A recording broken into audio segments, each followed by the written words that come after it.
Amen.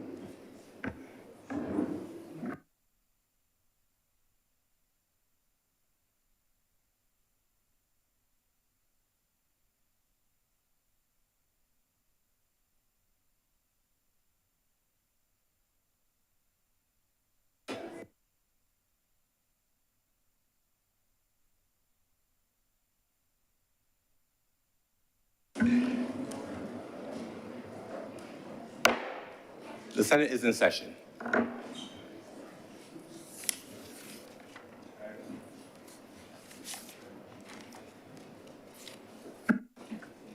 Got you covered.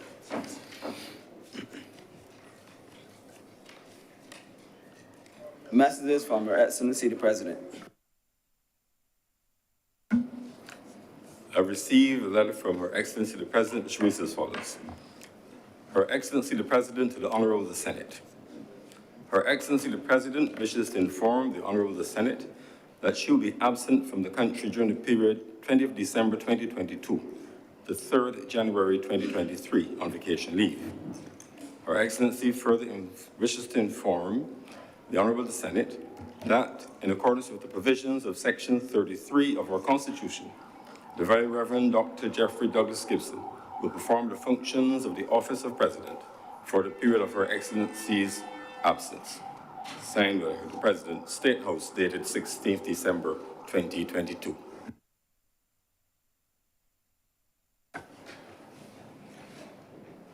Announcement by Your Honor, the President. First of all, by way of announcements, we note that we've been restored to our traditional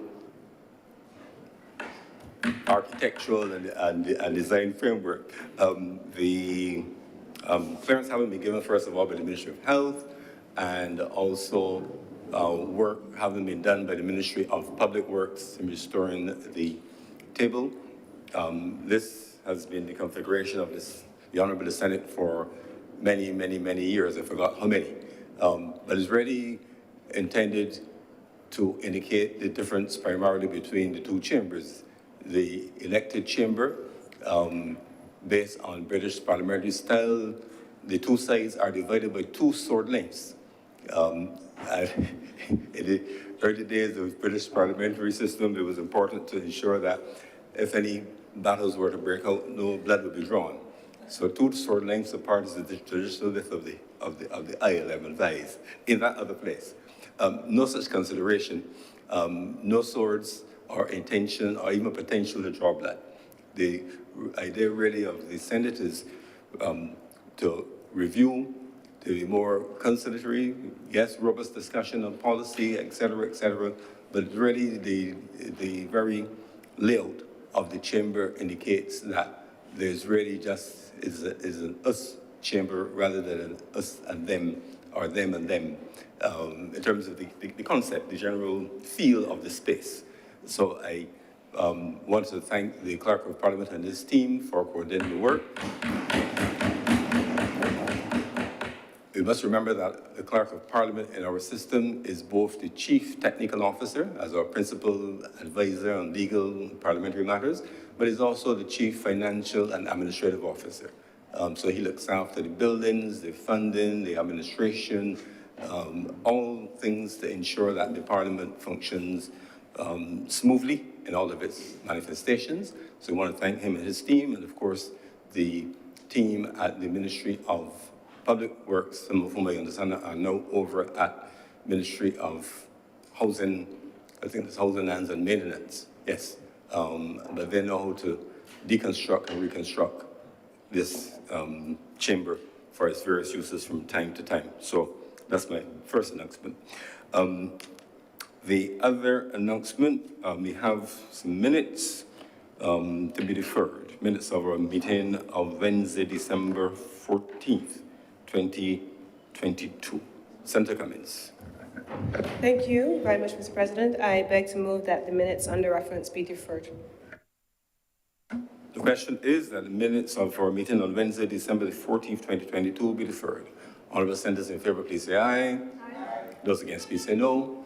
I think the ayes have it. The minutes are so deferred. In terms of indications of absence, Senator Kevin Boyce will not be with us today. Jerome's coming. In terms, Kevin? Oh, sorry. Senator Boyce is going to be late, not absent. And Senator, most excellent Dr. Most honorable, he's excellent too, he's excellent doctor. his other, most honorable Dr. Jerome Walker will be late. I think those are all of those are announcements for this morning. Presentation of petitions, presentation of papers. Senator Cummins. Mr. President, I am commanded to lay the following documents: Hotel and Resorts Limited Annual Report, April 1, 2021 through March 31st, 2022, the Government of Barbados Mid-Year Review Report for the period April 22 to September 2022, as well as the ministerial statement laid by the Honorable Ryan Strawn, Minister in the Ministry of Finance, Economic Affairs and Investment.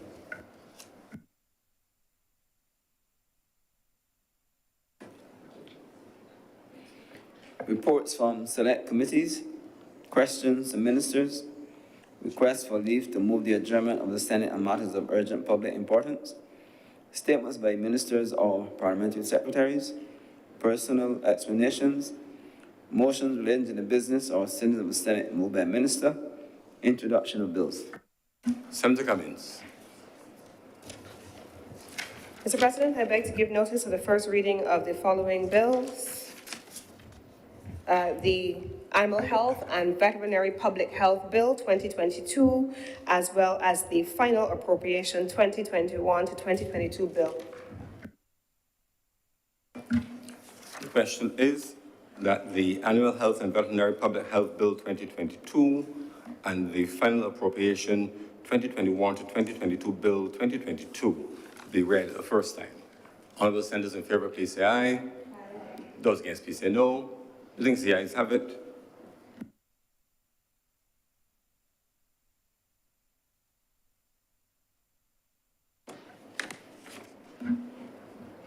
Public business, sir. Public business is now the order of the day. Order number 1, in the name of the Honorable Leader of the Senate, to move the second reading of the Electric Light and Power Amendment Bill 2022. Senator Cummins. Thank you very much, Mr. President. I rise on this occasion to move the second reading of the Electric Light and Power Amendment Act.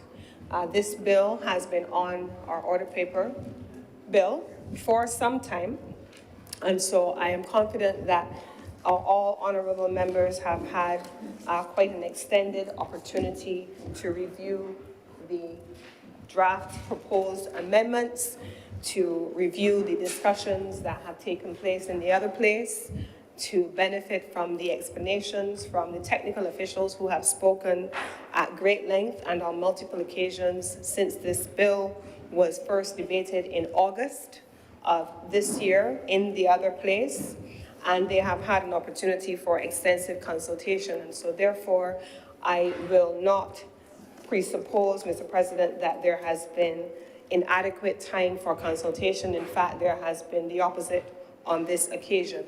And so I am going to go through, Mr. President, the provisions of the bill. I am going to speak about what the bill itself was intended to do in the first instance.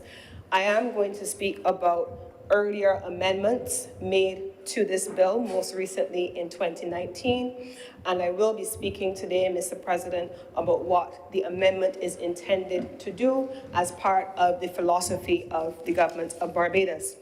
Finally, Mr. President, it is my intention to share very briefly what the government of Barbados intends to do as a policy on the question of renewable energy.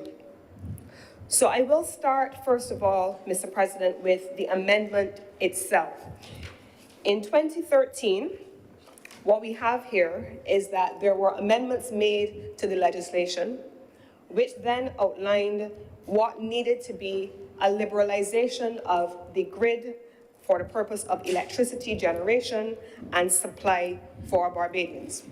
We saw also, Mr. President, in 2013, what was an enfranchisement mechanism where Barbadians were given the opportunity to participate in the generation and the supply of electricity. Mr. President, we saw the evolution of that bill, 2013, 2019. The bill specifically makes reference to an entity which is a monopolistic entity in this instance and has been regulated also by law by entities which are referred to in the Principal Act. The Principal Act makes reference to an entity it calls the Commission. That is, the Commission refers to an entity, the Fair Trading Commission. It speaks to, Mr. President, the Electric Light and Power Act. It speaks also to the Utilities Regulation Act, Mr. President. And so it is to be read in tandem with the Electricity Supply Act, with the Electric Light and Power Act. It is meant to also be read in tandem with the FTC Act as well as the Utilities Regulation Act. All of those things are defined in the principal legislation which we are attempting to amend today. If we are reading the legislation as a standalone piece of legislation without the companion pieces of legislation, Mr. President, perhaps there may not be full context as to what is contemplated first in the legislation in its principal form and then in the amendment as being debated here today, Mr. President. Now, when we go through the details of the amendment, Mr. President, let us start by looking first of all at what obtained in the principal legislation. Mr. President, in the principal legislation, there were measures that said the following. A license was established, a licensing regime was being established to allow for any person seeking to supply electricity to the public grid. That's important. That is also defined in the Principal Act. It is also defined in the Utilities Regulation Act. And so it goes on to say this, that you must first obtain a license from the minister. And it outlines in 2019, Mr. President, at section 5.3, what the applicants needed to be. There are three basic categories. One, the public utility. Not a public utility, the public utility. One.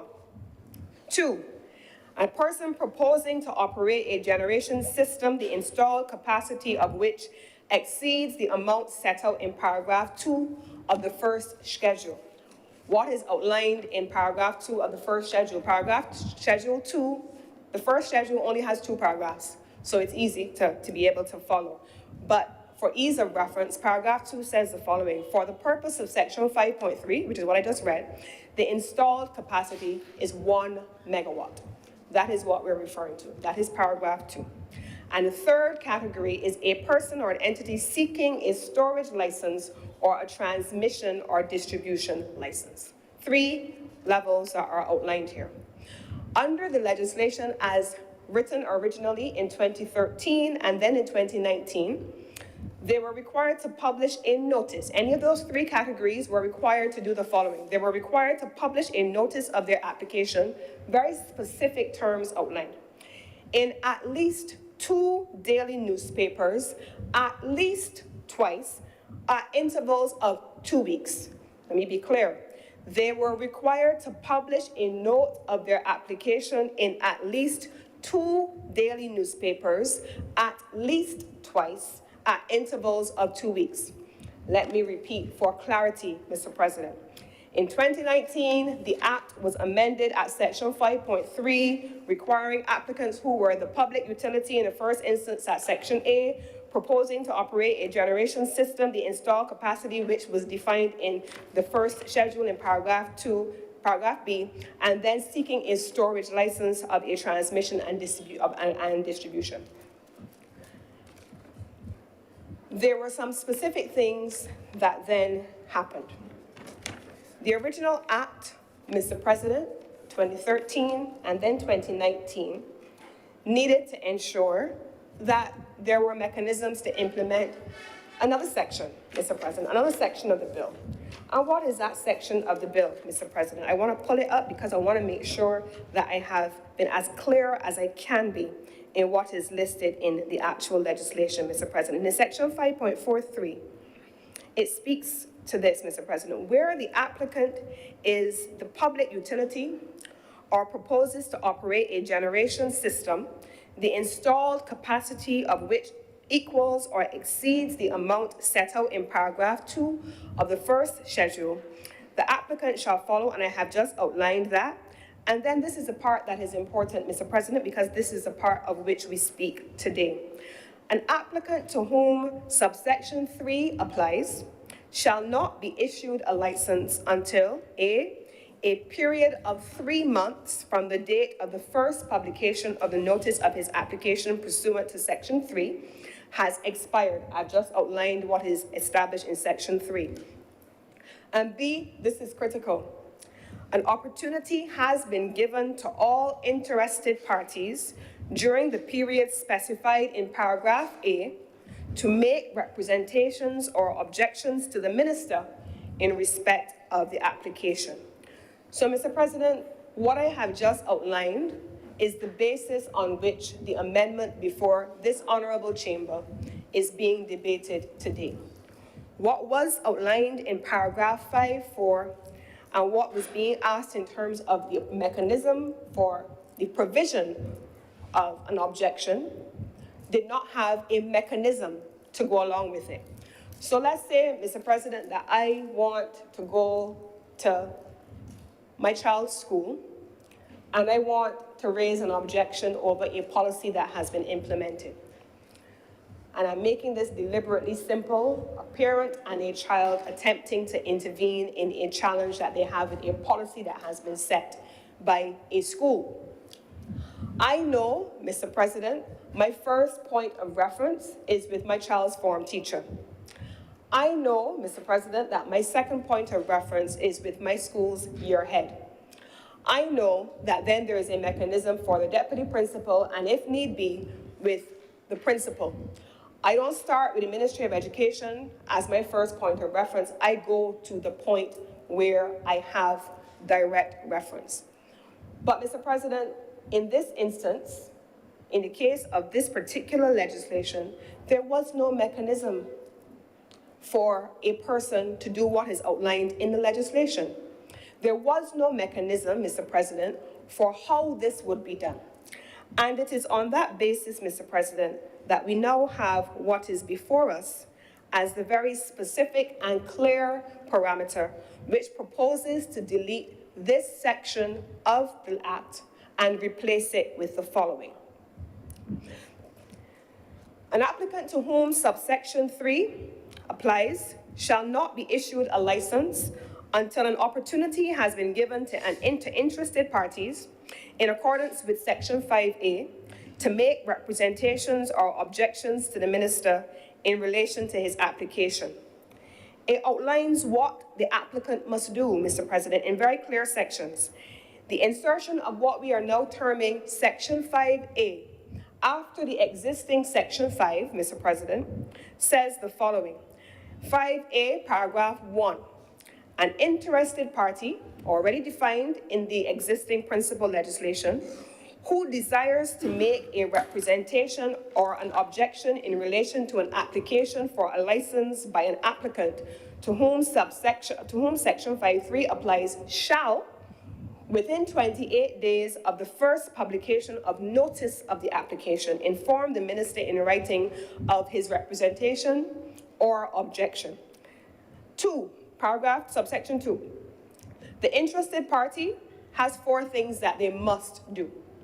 Shall, compulsory language, state his interest in the application. I can't decide, Mr. President, therefore, that it is on your roof. I don't like how it looks. I live in 3 parishes upwind. It ain't got nothing to do with me, but I just don't like how it looks. So I have declared myself an interested party. What is the nature of your interest? B, shall, as far as practicable, state concisely in numbered paragraphs the precise nature and ground of his representation or objection. C, shall include any supporting evidence. And D, finally, shall not make a representation or an objection in respect of anything that is not directly related to a matter set out in section 6.2b or 3. It goes on, Mr. President, to also say, where the minister, after consultation with the committee, and I will speak to the committee because the committee is established in the principal legislation at Schedule 2, which in this instance refers to the the LPAC, Electric Light and Power Act Committee, Advisory Committee, where the committee considers that there is merit in a representation or objection made by an interested party, but additional information on the representation or objection is required. The minister may, within 28 days of receipt of the representation or objection, give the interested party an opportunity to provide such information orally or in writing. Goes on to prescribe 14 days written notice that he will have an opportunity to provide additional information. It outlines the role of the committee at subsection 5 and what the recommendation of the committee must be in relation to the minister. And then it goes on to say what must happen and in what time frames, and it establishes the principles of confidentiality at section 7 and section 8. But it also preserves the principle of confidentiality also, whereby, and I use the example, Mr. President, of KIPO.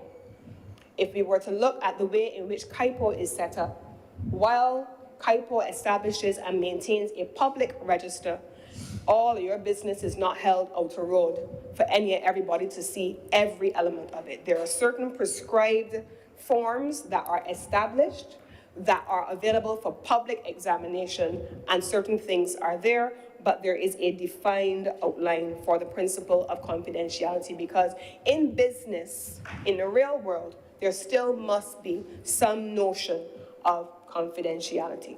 And that is prescribed and parameters outlined in the actual amendment to the legislation. But, Mr. President, there is still some work to be done, because what we have done here is to establish the mechanism that did not previously exist in Section 5.4 of the legislation, the principal legislation as amended in 2019, to provide for interested parties to object. Now, why was this done? And I have had an opportunity since joining the ministry a few weeks ago to meet with all of the agencies that fall under this legislation, whether it was the Barbados Light and Power, whether it was the Fair Trading team, whether it was the Ministry of Energy team, whether it was the advisory team and the consulting team. We have had the opportunity to hear how the legislation is supposed to interact, not just with this, but the broad energy agenda of the country, which is much broader than this, Mr. President. And this amendment came about because at the time, Mr. President, that this particular subsection of the legislation was being reviewed and objections were being received, it was discovered by the technicians in the field that there was no mechanism by which they could determine what to do with the objections. And so a legal opinion was sought. The legal opinion then came back to say this was a missing section of the legislation. It did not provide for regulations of how this was being managed, and on that basis, there needed to be an amendment of the legislation to provide for this kind of consultation. Now, that's a legal opinion, Mr. President, and I don't want to camp out only at the legal opinion.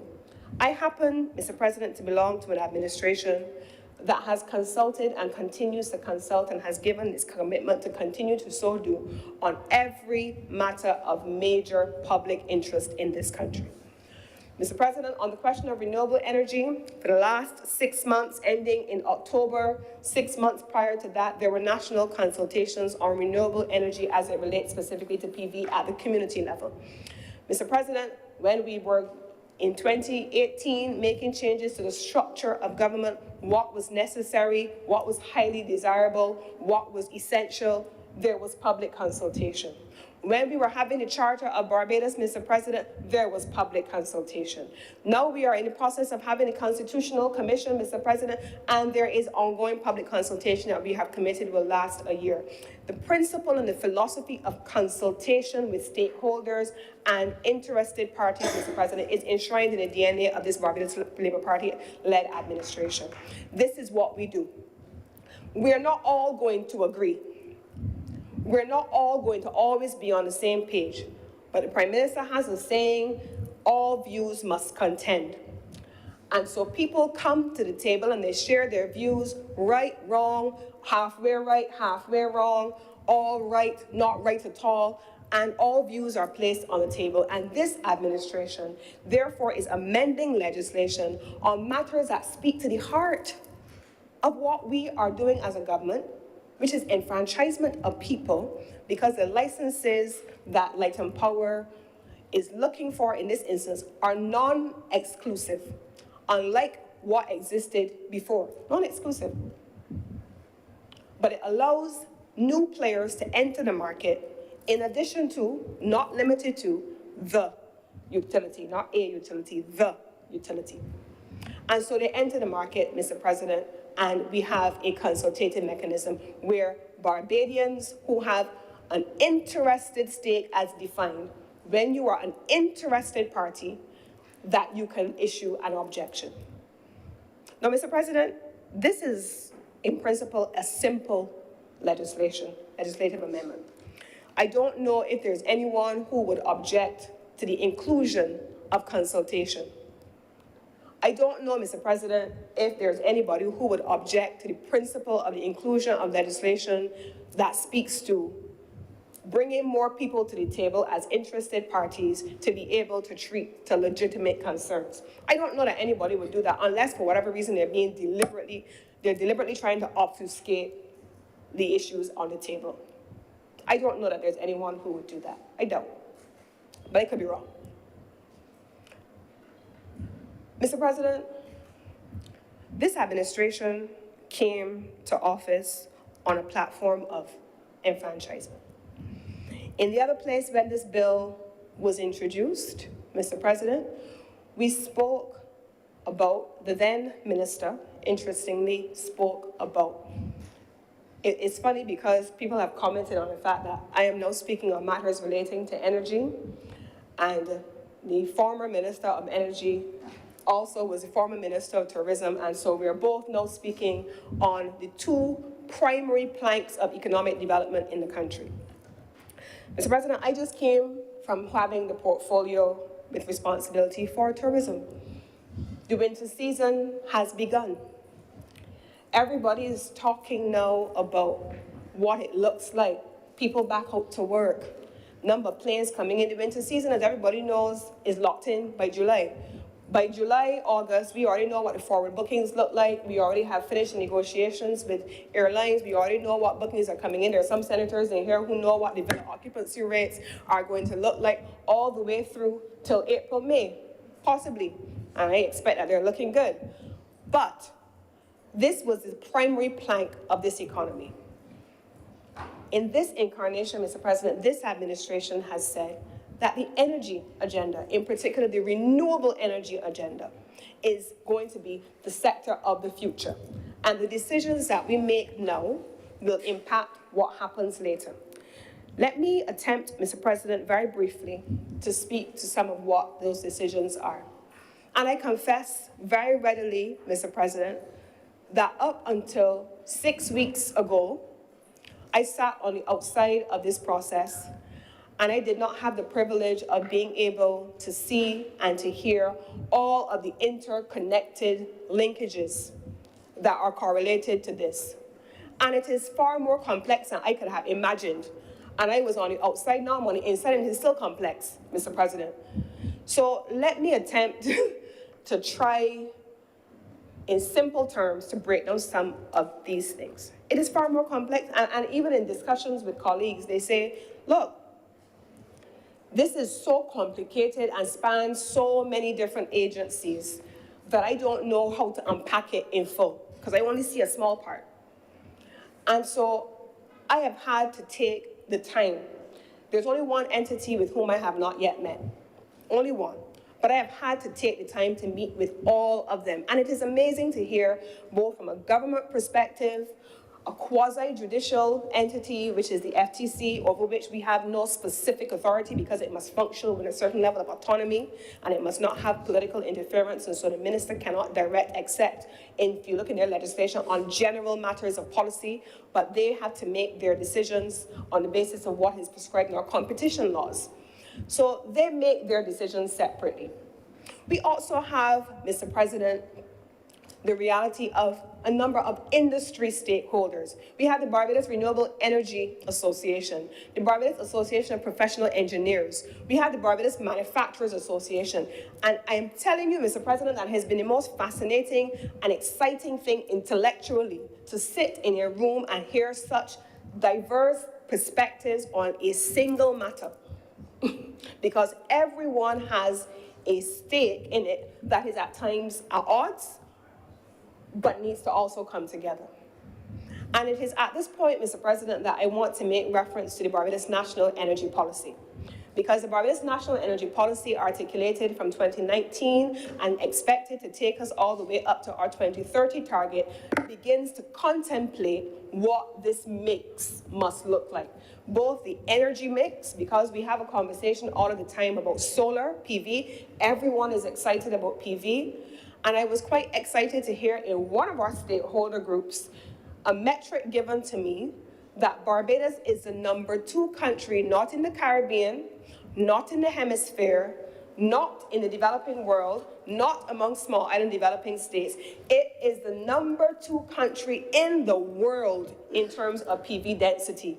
There is one country in the world that has a higher density of PV penetration than Barbados, and I'm told that is Australia.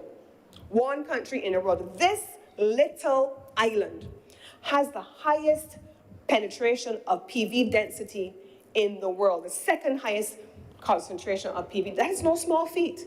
That is no small feat, Mr. President. But it comes with implications downstream. It means that the government's policy must be matched by an investment strategy. It must be met by investment in capacity and investment in storage. It must be met by an expansion of our grid capacity, the public grid.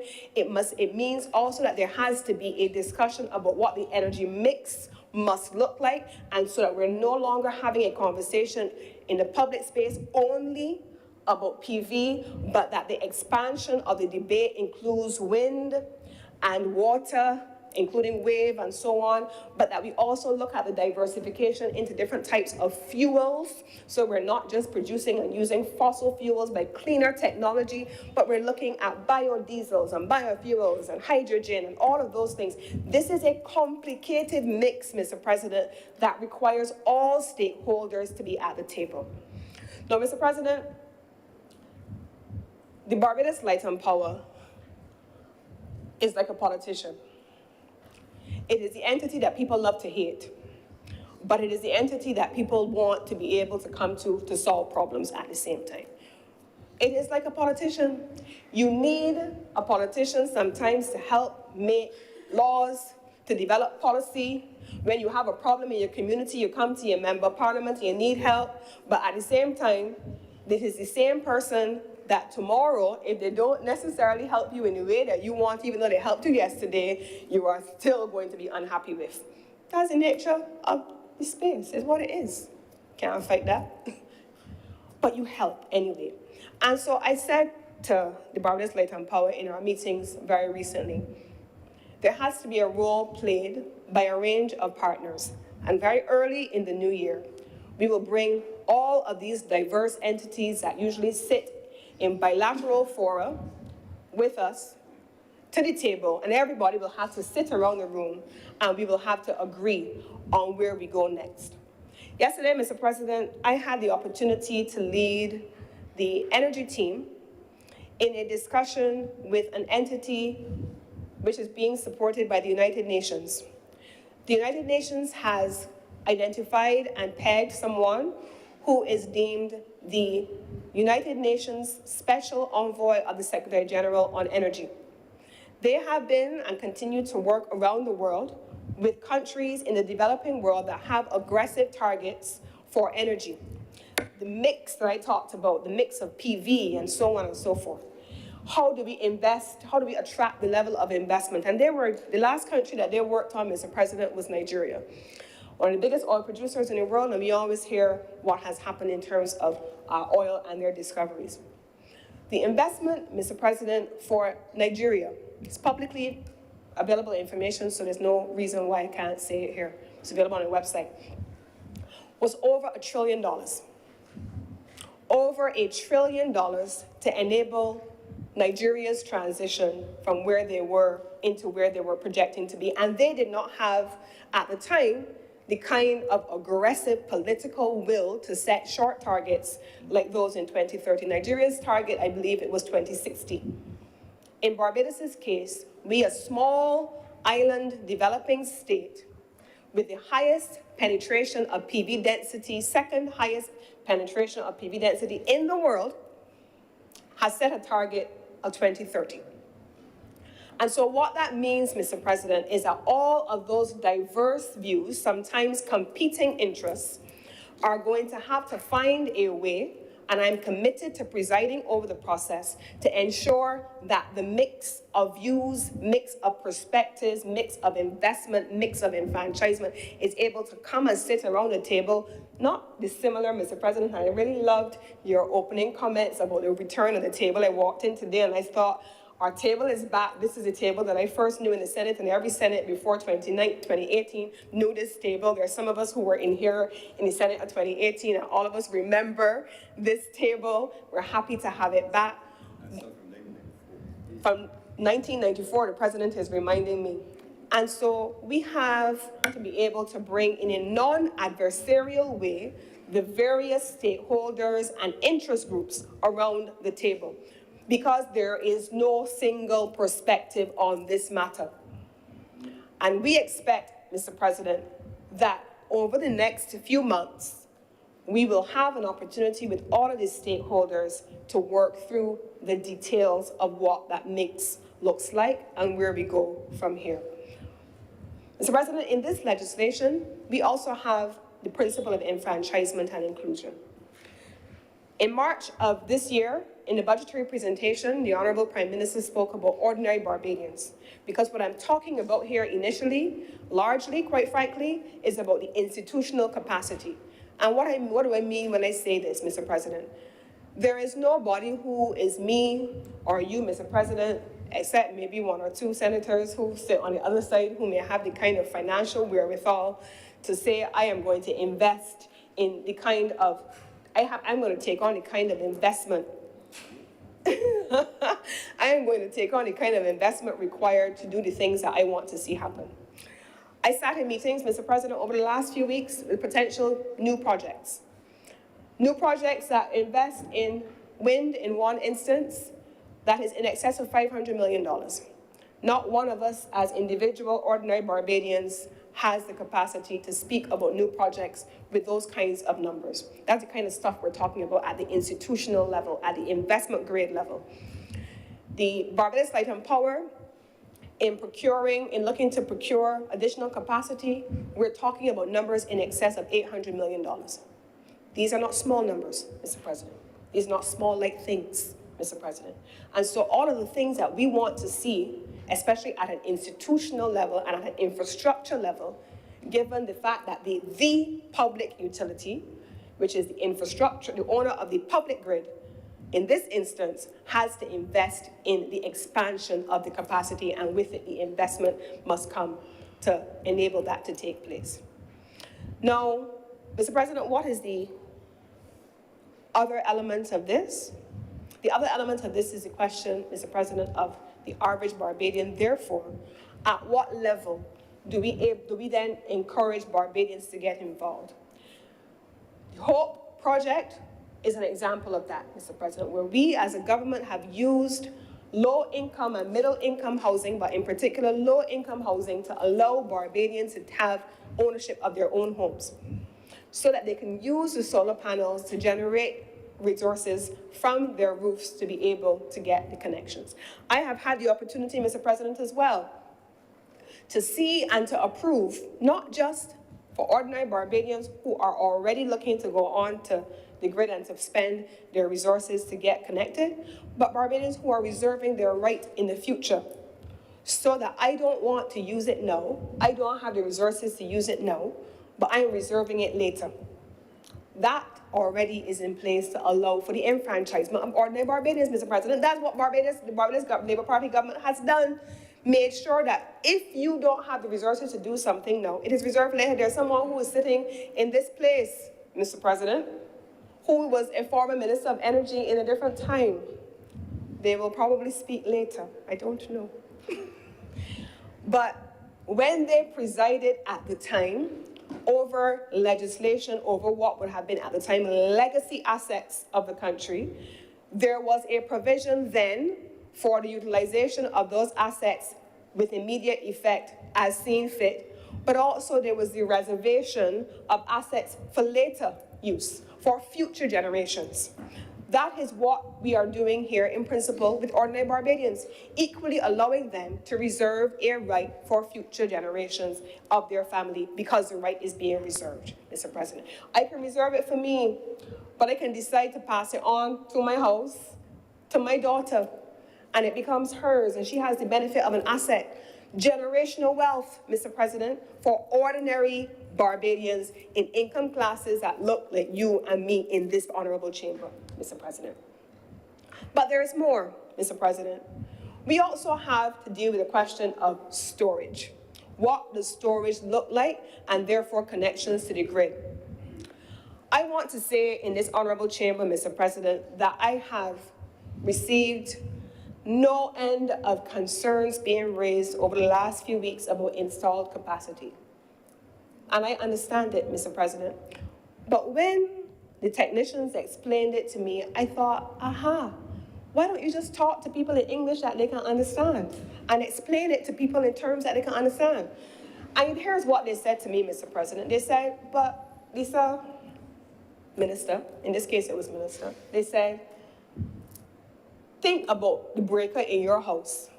Use the breaker as an example. They say, if you plug in every appliance in your house and all of the different things that you may want to use all at one time, and you overload the breaker, what's gonna happen? They said to me, it ain't gonna trip. They said, it gonna trip. And what you have to do is to either expand your capacity or you have to plug out some things. And that's what they explained to me in simple, non-technical terms. They said, this one is a lot more complex than that, but that's as simple as I can break it down to you. There has to be installed capacity to be able to onboard all of the individuals, all of the institutional investors onto the same breaker. And so the expansion of the grid is a critical priority. That is something that has to be done. It has to be expanded.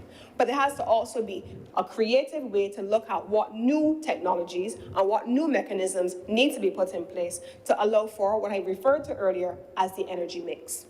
And all of those things can and must be done in the early part of the new year as we look at the energy plan, Barbados National Energy Plan, and how we are going to be expanding and implementing that for the purpose of attracting investment to allow for the kind of work that needs to be done. Now, on the question, therefore, of storage, if we cannot onboard everyone onto the grid at the same time, in the same way that we would want at all levels, at all sizes, at all levels of capacity, we have to have storage so that you're able to generate, store, and then distribute and supply a little later on. But, Mr. President, we do not live in a bubble. I say this all the time.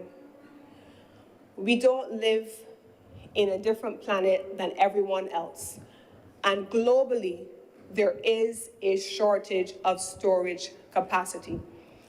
One of the largest companies in the world that produces battery storage is citing a shortage and the global supply chain challenges with the parts to be able to create the batteries. And on that basis, Mr. President, Barbados is no different than many other countries in the world having a long wait time for the procurement of storage capacity. We're no different. So the issue of storage has to be navigated. The issue of how much storage has to be navigated. The issue of the cost of that storage has to be navigated. And principally for those who are looking to invest in that storage, the rate for that storage has to also be navigated. That is a matter that I cannot litigate here. That is a matter exclusively in the remit of the quasi-judicial body with responsibility for regulating utilities called the Fair Trading Commission. That is not a policy matter for the government of Barbados. That is a Fair Trading Commission matter. I, as the minister, do not have the authority in law or in will to instruct a quasi-judicial body called the Fair Trading Commission. That is their remit. What I do have is the capacity to say to the Fair Trading Commission, as I have, what are your needs?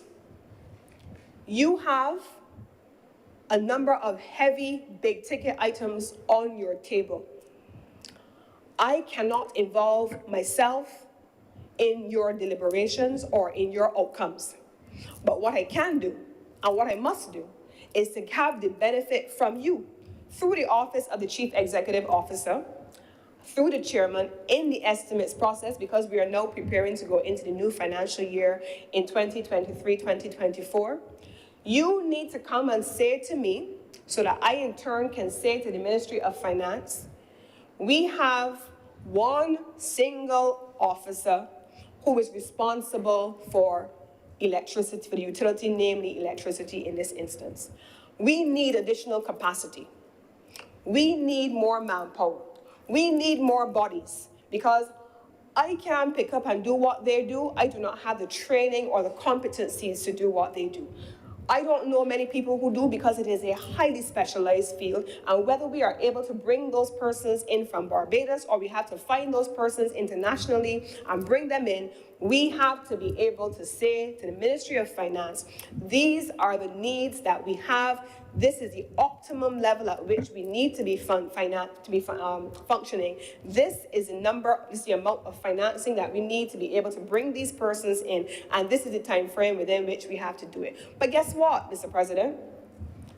Those are things that we can do and plan into the new financial year. At least I can do into the new financial year. But they don't change the things that are currently on their agenda and are currently being worked on, because they're already there with the limited capacity that they have. And one single officer, I am told, who is the officer with responsibility for utilities, specifically electricity, because there are officers who are assigned to water, who are assigned to telecommunications, who are assigned to electricity. And they all have to handle all the range of issues that are before the FTC in all of those areas with just the limited capacity that they have.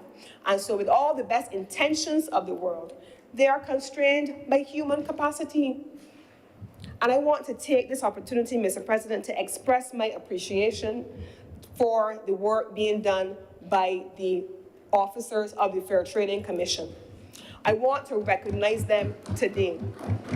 Because, Mr. President, it is all right for us on the outside to sit down and say, the men do this, the men do that, they ain't got, we want this, we want that. But at the end of the day, for all of us who have taken vacations this year and gone off on holidays with our family, those officers have worked without a break because of the gravity of the issues before them. And they have attempted to put all of their resources not going off at any point, Mr. President, because they know the timelines that they're working with, and they have stuck it out. I want to recognize their commitment, Mr. President, because they get hauled over the coals all the time in public by people who have gone off on vacations, who have had weekends, who have had their nights off, without knowing the sacrifices that these officers have made and the conditions that they have had to struggle with because they understand the importance of this issue to this country. Mr. President, I want to recognize them today. I want to thank them for their service to the energy sector, Mr. President. Now, I also want to take the opportunity, Mr. President, to say this. There will come a time, Mr. President, down the road, where the generations that are coming behind us will see the work that has been done on our energy mix.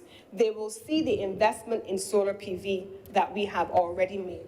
They will see the philosophical commitment of this administration and the legislative changes that we are putting in place. There will come a time, Mr. President, where people can use the benefits of the resources that they have available to them as a result of the connectivity onto the grid and the resources that it generates for their households to say, this is what I want to be able to do as an investment for myself. And I say this in this context, Mr. President. While this is an energy debate, and while this legislation falls rightly under a ministry called the Ministry of Energy and Business Development, I want to take a few moments, Mr. President, to outline the scope of this ministry and to connect what we are debating here today on the energy side to the business of energy, Mr. President. Mr. President, this ministry also covers commerce.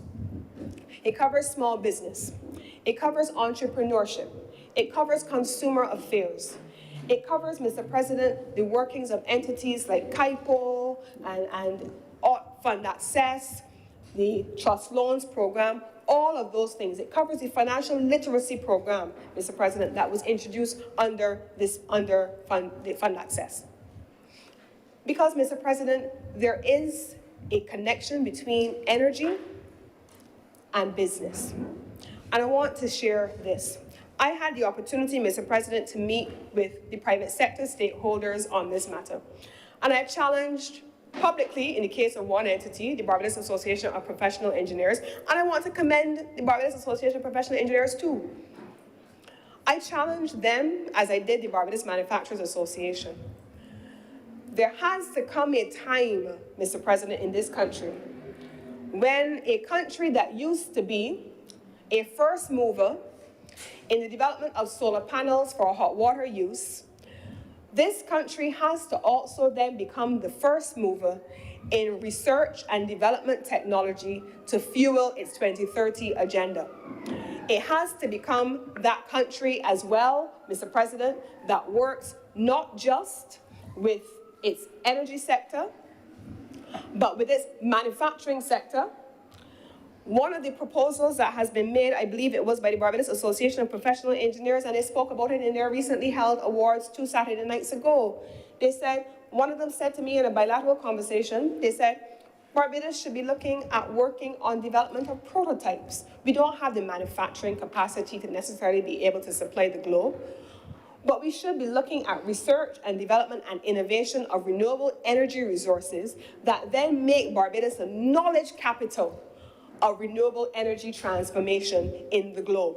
In the same way, Mr. President, that we are the country, as I said, the second highest country with the density of PV penetration, and the same way, Mr. President, that we, people like Solar Dynamics and others, SunPower and others, then became the first mover to use solar panels for the purpose of generating hot water.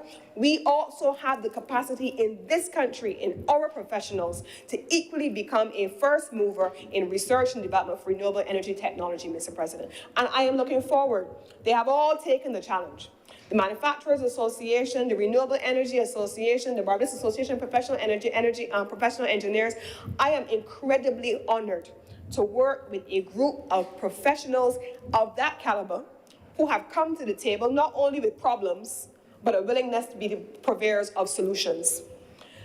I am proud, Mr. President, to have the opportunity to work with the University of the West Indies, who has now made a commitment to working along with the industry as well. And I had an excellent meeting with the principal of the University of the West Indies, Cave Hill, and the energy agenda is one of those things that we have agreed that we need to work on. What should be the research and innovation coming out of the University of the West Indies, partnering with industry to be able to bring solutions to the table.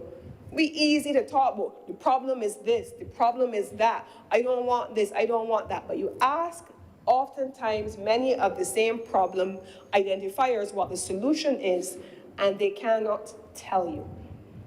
The University of the West Indies, the manufacturers, the renewable energy team, and the engineers have not said only what the problems are. They are prepared to work on the solutions, and I am prepared to work with them, because they have to be part of the collective solution for Barbados' 2030 agenda.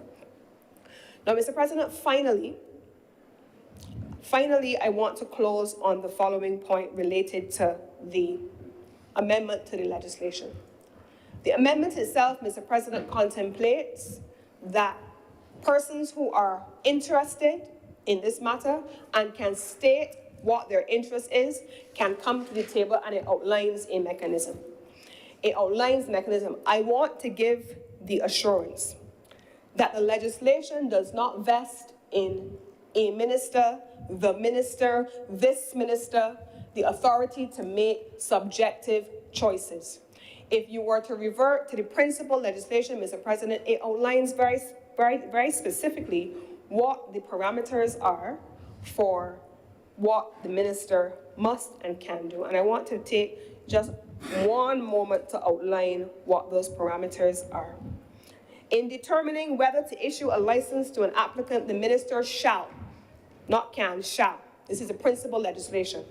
It says, consider the recommendation of the committee in relation to the applicant. What is the committee? Legislation defines the committee as the LPAC.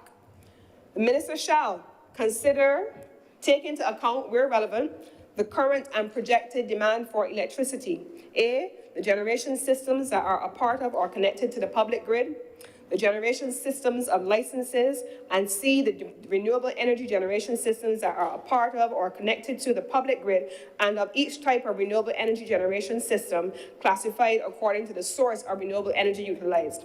It goes on to say, Mr. President, at section 3, subsection 3, the purposes of this act being, among other things, to promote the generation of electricity from sources of renewable energy and to enhance the security and reliability of the electricity supply.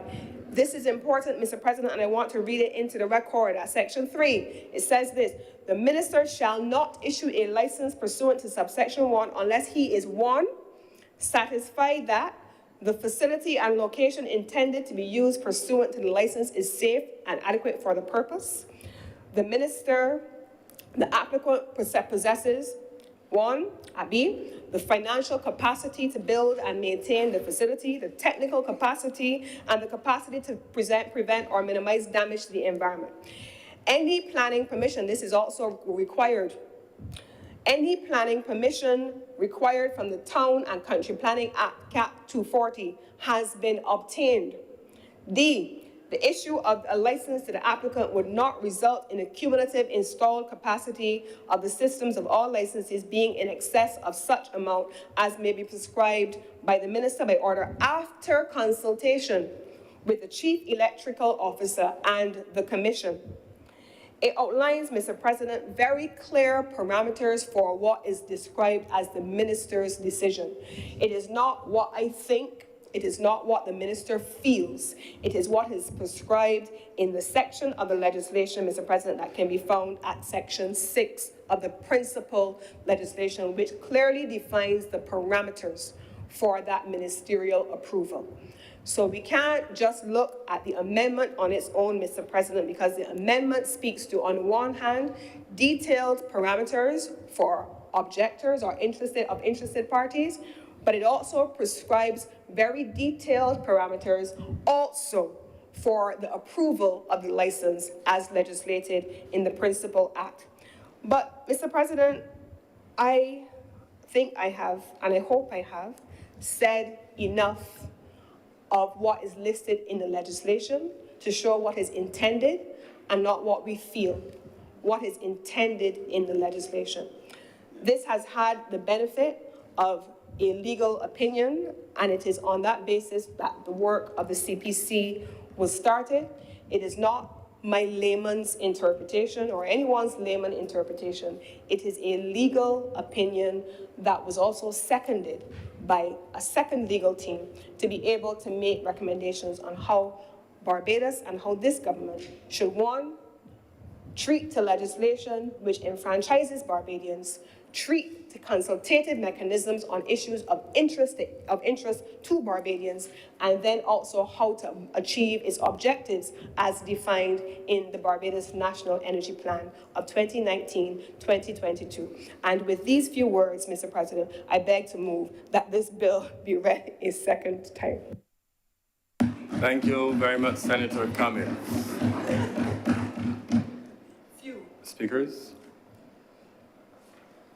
No takers? Senator Valdez. Mr. President, it seems some people were shy this morning. Thank you for recognizing me. Firstly, let me say here that I understand clearly the amendments, and it applies for a process to review the objections. And I'm very pleased with the amendments, and they will have my full support. Having said that, I think there are two areas where I would like to comment that perhaps the few words. Yeah, thank you. There's two areas where I thought that the legislation perhaps could have been slightly better, but I think that the opportunity still rests with the minister responsible for this to implement in the same way through policy as opposed through the legislation. Those two areas I'd like to speak to is one, while the amendment now gives us a process which was lacking before as to how to respond to the objections, what it does not give is a time frame for the resolution and how quickly will this be resolved. We cannot, in our move towards renewable energy, be stymied by a process that does not have an end to it. So we do not want to see lots of objections and this time period going on. Let us not forget that the objection that has provoked the need for this amendment and where the legislation was seen to be lacking was actually made in September of 2021, if I am not mistaken. And now we are in days before Christmas of 2022, and we're trying to fix the process.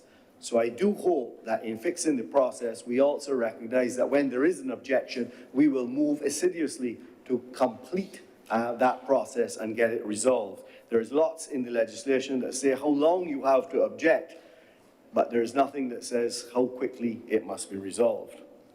The second area I would like to speak to is the confidentiality clause that's in the amendment, which I think is excellent. And I think that transparency must also come with some responsibility for confidentiality when needed. But it seems to me that we've got to be careful here with this one because it requires everything about the application to be revealed unless the applicant asks for confidentiality, and then we'll see if that confidentiality is given. I'm not sure that we should have done it that way in this particular case. And I refer specifically to the amendments section. I think it's 63B1 or I, and 63B2. These two areas of the underlying legislation require significant financial disclosure and technical disclosure. I am concerned that to have to give that financial information and technical information up front, and for you to have to ask for confidentiality, otherwise it will be published, I think perhaps we had that the other way around. For sure, in the application, it should be there, but I think there should have instead been a minimum amount of information that was a need-to-know basis for the general public who could see it. But if you wanted to see the financial and the technical information, you should have had to ask for it as opposed to the other way around. But, Mr. President, the minister responsible in this area has the ability in policy to deal with that, and also the applicants have the ability within the amended legislation to ask for confidentiality from the beginning. So with those two items about the actual amendment, as I said, I support it completely. But I would like to go on, since the Leader of Government, Senator Cummins, spoke to the overall framework of renewable energy that this is part of. And I would like to perhaps just make 3 comments in few words. First one is, and I've spoken to this previously, is the idea of foreign direct investment in our photovoltaic space or in our renewable energy space. We are blessed in Barbados to have an abundance of sunshine. We are blessed to have a constant breeze. Some days are calm, some days are windy, but generally we have the northeast trades. And we are blessed with having wave action in our sea. All of these are sources of renewable energy. And they are ours. They're part of, I've heard people say it's part of our patrimony. That's the right word. I'm not sure if I'm using it correctly. But the reality is that it is what nature has given us. And I believe that we should have some type of framework, as I've said before, that we do not simply end up replacing the foreign exchange that we used for importing fossil fuels and replacing that with dividends that go out to foreign entities who play in the foreign.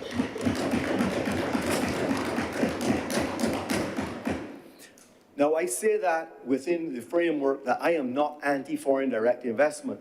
I just simply would like to know what the framework is.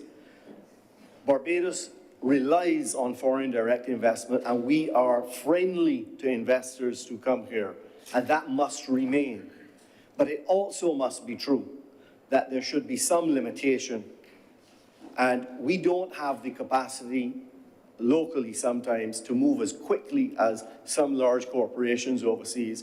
And I'm simply asking that as we do this, let us have some framework that says in some way how much must remain part of our natural environment. My second point, Mr. President,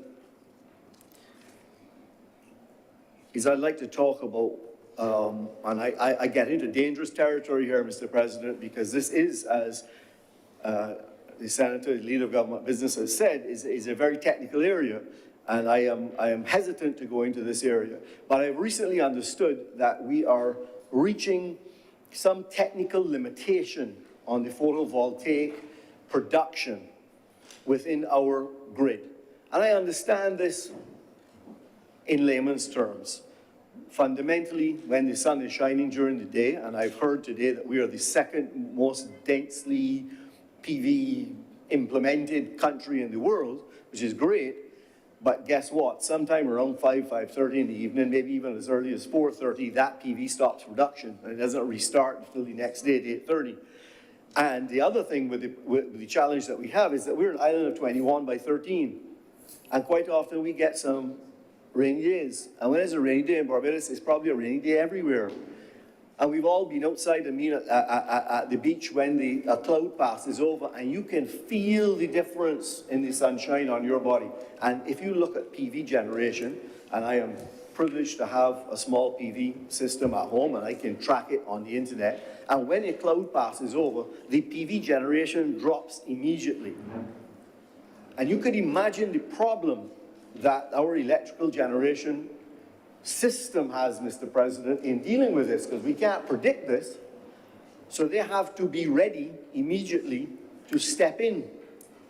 And they do that today with spinning capacity because we don't have significant batteries. And that's what I want to talk about, is the batteries. And why is it today that we don't have the level of storage that we need? And I see a lot being written. I've seen some applications in the newspaper for large storage facilities. And, Mr. President, I would put forward that there are 2 reasons why we don't have that. One is a technology issue which we can't solve, which is that battery technology globally is somewhat in its infancy. Lead-acid batteries that we've seen in cars for years were great for that, but the lithium-ion and nickel metal hydride batteries that we see in these phones and so on is completely different. And when we're talking now about grid-level storage batteries, It's a completely different technology. What you need for these phones is you need to charge quickly, discharge quickly, be light and mobile. That's of no consequence at all to grid level storage. It can be as big as you want it to be, and you want it to charge often and recharge and last for years. Most of these phones, as you all know in here, 2, 3, 4 years, they're gone. So the battery doesn't need to last too long. So one aspect of it is technology, but the other aspect of it is the structure of our feed-in tariff. Today, there is no difference in the price that is paid to a person generating electricity, whether that electricity is generated from the sun immediately or is stored and is released over time so as to help that grid level itself out. And that has been wrong from the beginning and needs to be fixed. My understanding is that that matter is, Mr. President, is before the FTC, and we will be getting some answer to it soon. And I look forward to that, because without recognition that the storage of electricity and later release to help with the grid is more valuable than the instantaneous generation, we will not have batteries, because no one will invest in a battery which is costing you twice as much as the original photovoltaic system if the electricity as drawn from the battery is going to be purchased at the same price as it's drawn from the PV. We need to fix that. And Mr. President, this has been recognized by our monopoly, Light and Power, for years, because in their rate build-up, they tell us, listen, when you go to that switch and switch it, the light is on immediately, huh? You don't just have to pay us for the light that you get right away, or the electricity, but I'm using Barbados words, the light, because we pay light bills, right? We don't pay electricity bills. Yeah. It's funny, you know, Mr. President, because my daughter lives in Toronto, and she pays a hydro bill in Toronto. That's what they pay. They don't pay an electricity bill either. They pay a hydro bill because their electricity comes from hydro stations. So the Light and Power has recognized, and through our rates, that the fact that they have the capacity to deliver electricity as soon as we turn on the light, we must pay them to be ready. And similarly, that concept must come through with battery storage. You must pay us to be ready immediately for that. Mr. President, in concluding my few words, I want to speak on one other matter which I have touched on previously under this energy bill, and that is electric vehicles and how we are dealing with this goal of 2030 zero carbon. I want to just say to the Chamber today and ask you all to join with me in recognizing that a war on global warming, a war on our climate getting warmer and warmer, this war that our Prime Minister has led with tremendous skill and has gotten Barbados on the map as a leader in small island states in looking that we pay the consequence of carbon generated into the atmosphere by lots of other people. We must look at this carefully and recognize that this is a war on carbon. This is a war on carbon dioxide. This is not a war on internal combustion engines. Our policy that we seem to have is guiding us towards saying that the solution is electric vehicles for transportation. We need to look at this very, very carefully. Less than 10% of the cars developed, produced last year and sold were electric vehicles. If we as a country are going to attempt to compete against the wealthiest countries in the world to buy electric vehicles in right-hand drive and suitable for us, we have a problem. We have to recognize, and in another life, Mr. President, as I think you know, and some of my fellow senators, I spend a lot of time in motor racing. I spend a lot of time in motor racing at the highest level. And in Formula One, in 2025, they will be 100% carbon neutral emissions from their engines. 100%. That's the highest level of motorsport in the world. 2025, fully sustainable internal combustion engines. in Barbados, where we can live with very small capacity engines, we can use sustainable fuels, we can win the war on carbon with internal combustion engines being part of our solution.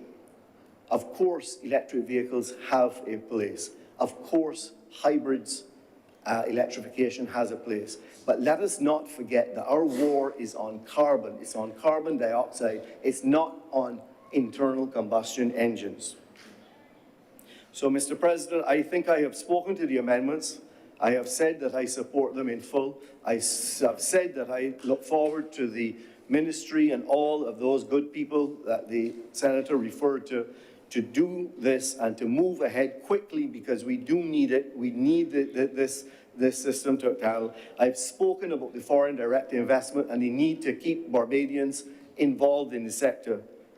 I've spoken about the feed-in tariff and the need for batteries and how we deal with that. And I've spoken about internal combustion engines. And with those few words, I'm obliged to you, sir. Thank you very much, Senator Maladu. Senator Nurse.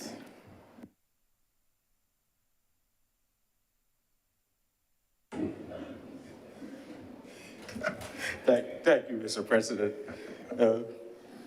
I promise to be as brief or even briefer than the previous speaker. I just want to make a few comments. First of all, that and to recognize that I understand the need for this amendment to the legislation.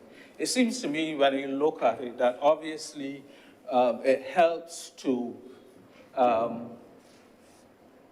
protect against, frivolous or objections which may come up against someone who has put in an application for a license. So we want, obviously, the system not to be bogged down with that kind of, those kind of situations, but also to recognize that there needed to be a framework in which such objections and so on must be brought.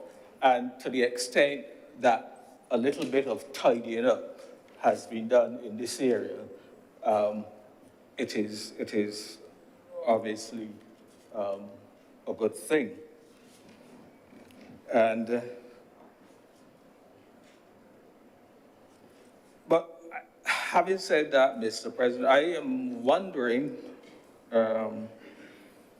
if the board, and I am thinking of the board of ALPA, may not have been the better person to whom such objections should be made. In other words, it takes the burden, it would have taken the burden from the minister, let's say, for having to finally make the decision as to whether these objections are, if there's any validity in them. And obviously, it protects them against any it would protect them against any allegations of, politics or otherwise in the area. So I am just throwing, it's just a thought that it's come to me, and I'm throwing that out for what it's worth. But Mr. President, what I really wanted to speak more on, the two things which I caught my attention within recent times in the press. One was one of the leading merchants, one of the leading trading companies in Barbados. And I permit me if I mention the name, it was the RLC group of companies. And I recall the president of the group, the chairman, sorry, of the group, Sir Sir David, complaining of the fact of the length of time that it was taken to actually have his installations connected up to the system.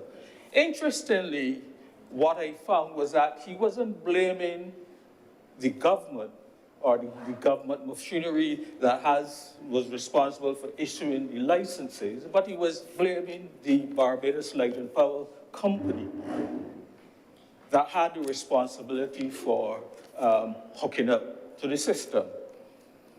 And then I believe it was last week or 2 weeks ago, but very, very recently, I saw the Light and Power had put a notice in the press, notifying that they had made application. I think it was for about 6 licenses at various locations, in all probably amounting to about, I don't know, about 65 megawatts, I believe it was. I don't remember the total, but at each location, when you multiply it by the total, it would have been a significant amount. The point I'm making is that you have the Barbados Light and Power Company, which owns the transmission and distribution system, that owns the grid, who is also now going to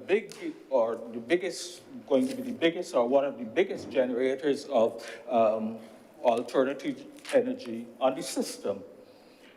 And again, a thought came to me, well, what happens in a situation where they are also a generator, but they're also the owner of the system? Is there, and let me make the point very early that I'm not imputing any sort of bad intent or anything on the part of the Light and Power Company, but it is to say that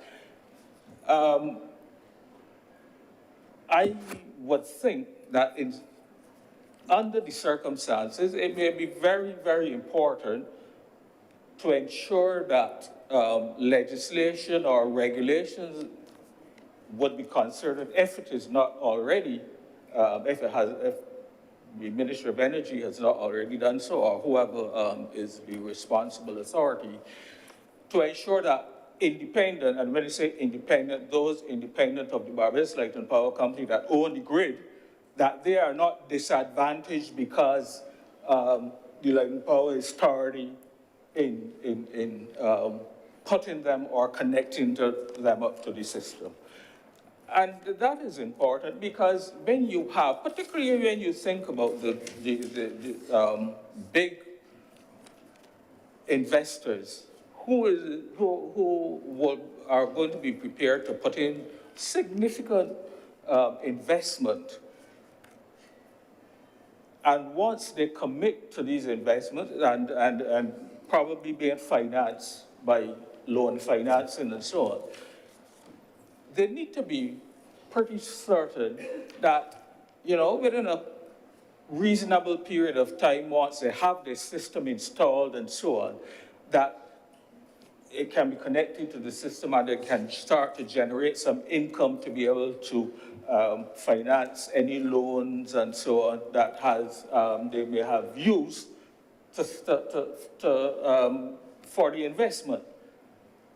And so I would have thought, and I believe that when we think about it, some years ago when the telecommunication system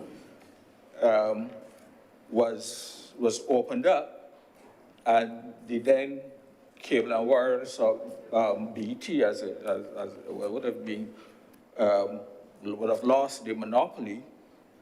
I am pretty sure, I feel certain that there must have been some legislation within that Telecommunication Act to protect the other providers who would also be depending on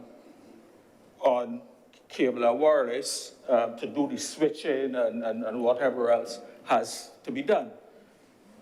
And so I'm thinking that in this case, in the case of the electric power system, that we need to have something similar in place to protect and to ensure that the other investors that are coming on and the other power generating investors that are coming on are not disadvantaged. And therefore, if a time frame is set up that, you know, having gotten your license or having gotten your approvals and whatever else that, you know, a connection should be done within obviously what is a reasonable time frame by the powers that be. So again, I throw that out for what it is worth. Mr. President,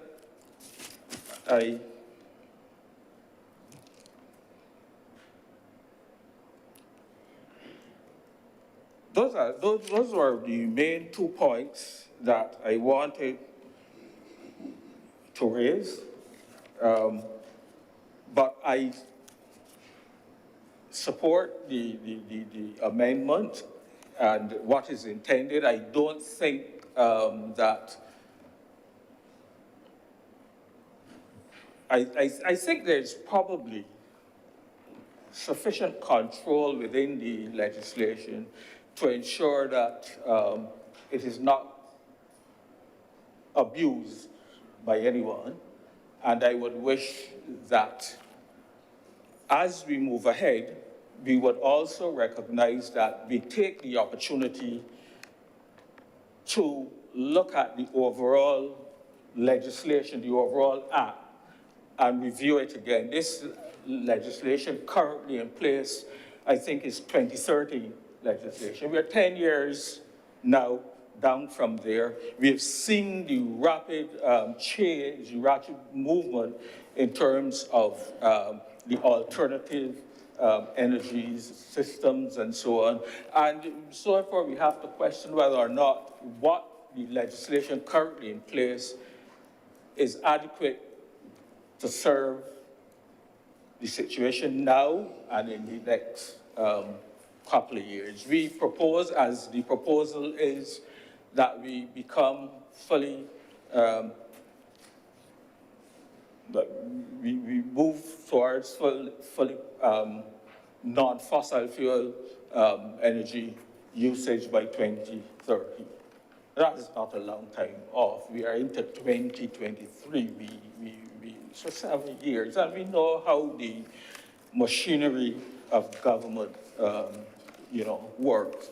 And so I would like to think that we take the opportunity now, as soon as possible, to start to review, if that is not in process just now, to review the entire act and to see how it will need to be brought up to scratch or up to date to be able to legislate or regulate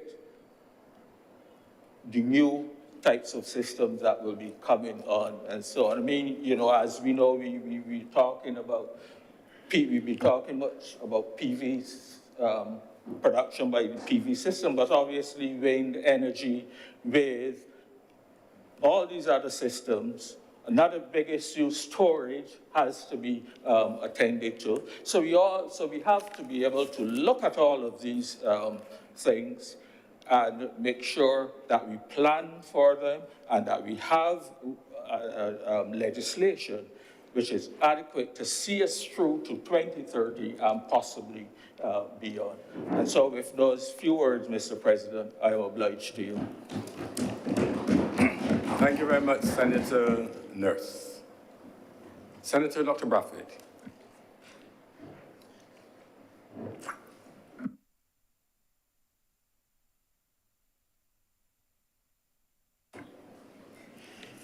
Thank you, Mr. President, and good afternoon to fellow senators. I too would like to express support for the amendment that has been proposed, which seemed to expand possibilities for consultation and dialogue, and provides a mechanism for the approval of requests licensing for this particular sector.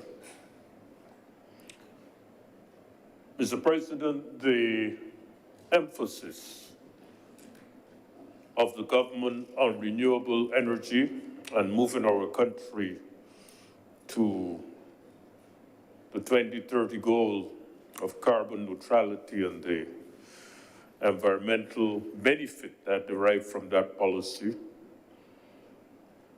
incorporates very noble goals.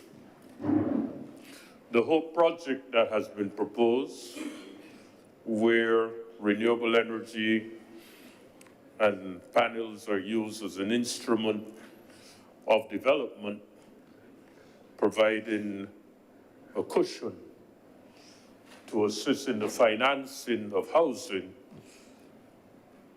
that too represents, in my view, a noble venture.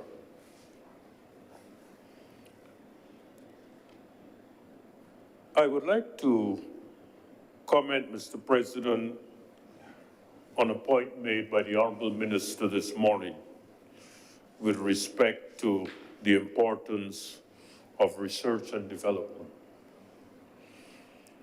And I wish to make the point in the context of new initiatives and new ventures that are not supported by research and development. New ventures and new initiatives that are not supported by research and development are usually liable to failure. That experience has been repeated several times in many places around the world. Research and development is vital to the sustainability of new initiatives such as these.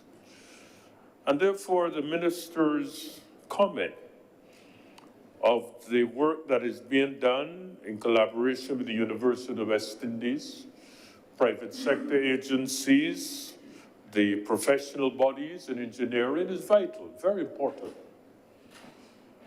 But I think in doing so, it is also important that we look at the possibility of exploring joint ventures with countries that are leaders in this field. This is important because the cost of this research and development is not cheap. It's expensive. And there are countries that are way ahead of us in this field who have done outstanding work in these initiatives. And we should be partnering using our diplomatic channels and our cooperation channels when we negotiate with these countries for collaboration. An important part of that collaboration can be research and development related to renewable energy. And I say that, Mr. President, because as we explore this new field, there are clearly important initiatives that are coming on stream. Let me just mention one that may be of interest. I recently read that in Kenya, solar energy is being used to drive desalination plants. In other words, the conversion of salt water to potable water using solar energy. This is a very important development. In fact, the report said that the plant that has been built is providing water for 25,000 persons in a hospital in a rural area in Kenya. Given the fact, Mr. President, that the cost of energy is a very important part of the desalination process and makes it expensive, this kind of new technology where solar energy is being used to convert seawater into fresh water is a significant development, and one that we in Barbados should be looking at, even in a pilot way, to see whether in fact it is economically feasible and whether it's something that we can explore. And I say that in the context of the need for research and development that can explore these new possibilities and bring to the table new initiatives that can in fact result in the sustainability of what we're doing. It's also an opportunity for training, opportunity for our young people to learn new ways of doing business and new things that are developing and happening around the world. Mr. President, while all of this is important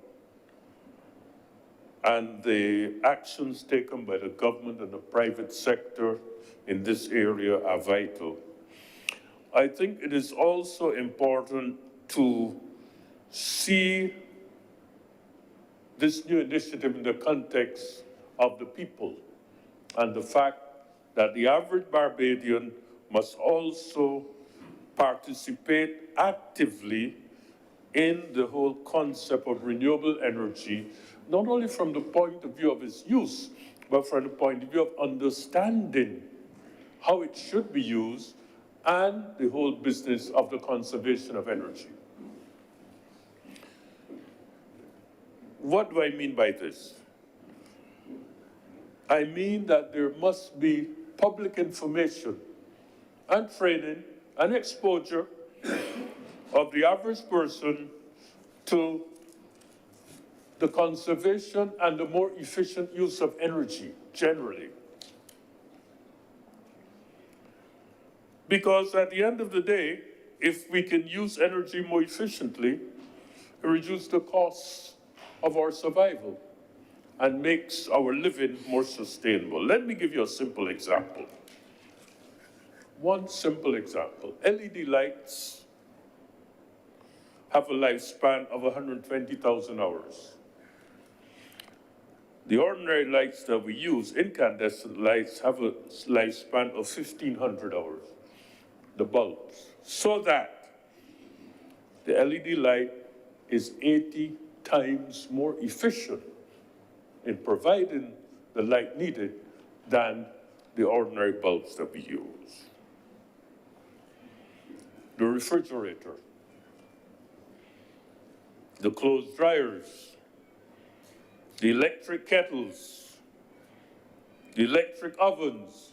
We need to be more conscious of the cost of energy and to use these appliances efficiently. What I'm asking, Mr. President, for is public information and public knowledge on energy that can make our renewable efforts even more sustainable if, in fact, we are more conscious of the use of energy in the home.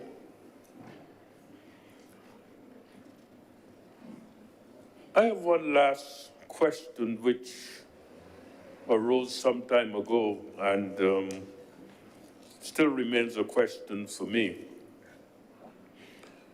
There was a report which I saw in one of the daily newspapers that the energy policy, which moves us to 2030, could result in a reduction in government income, tax income.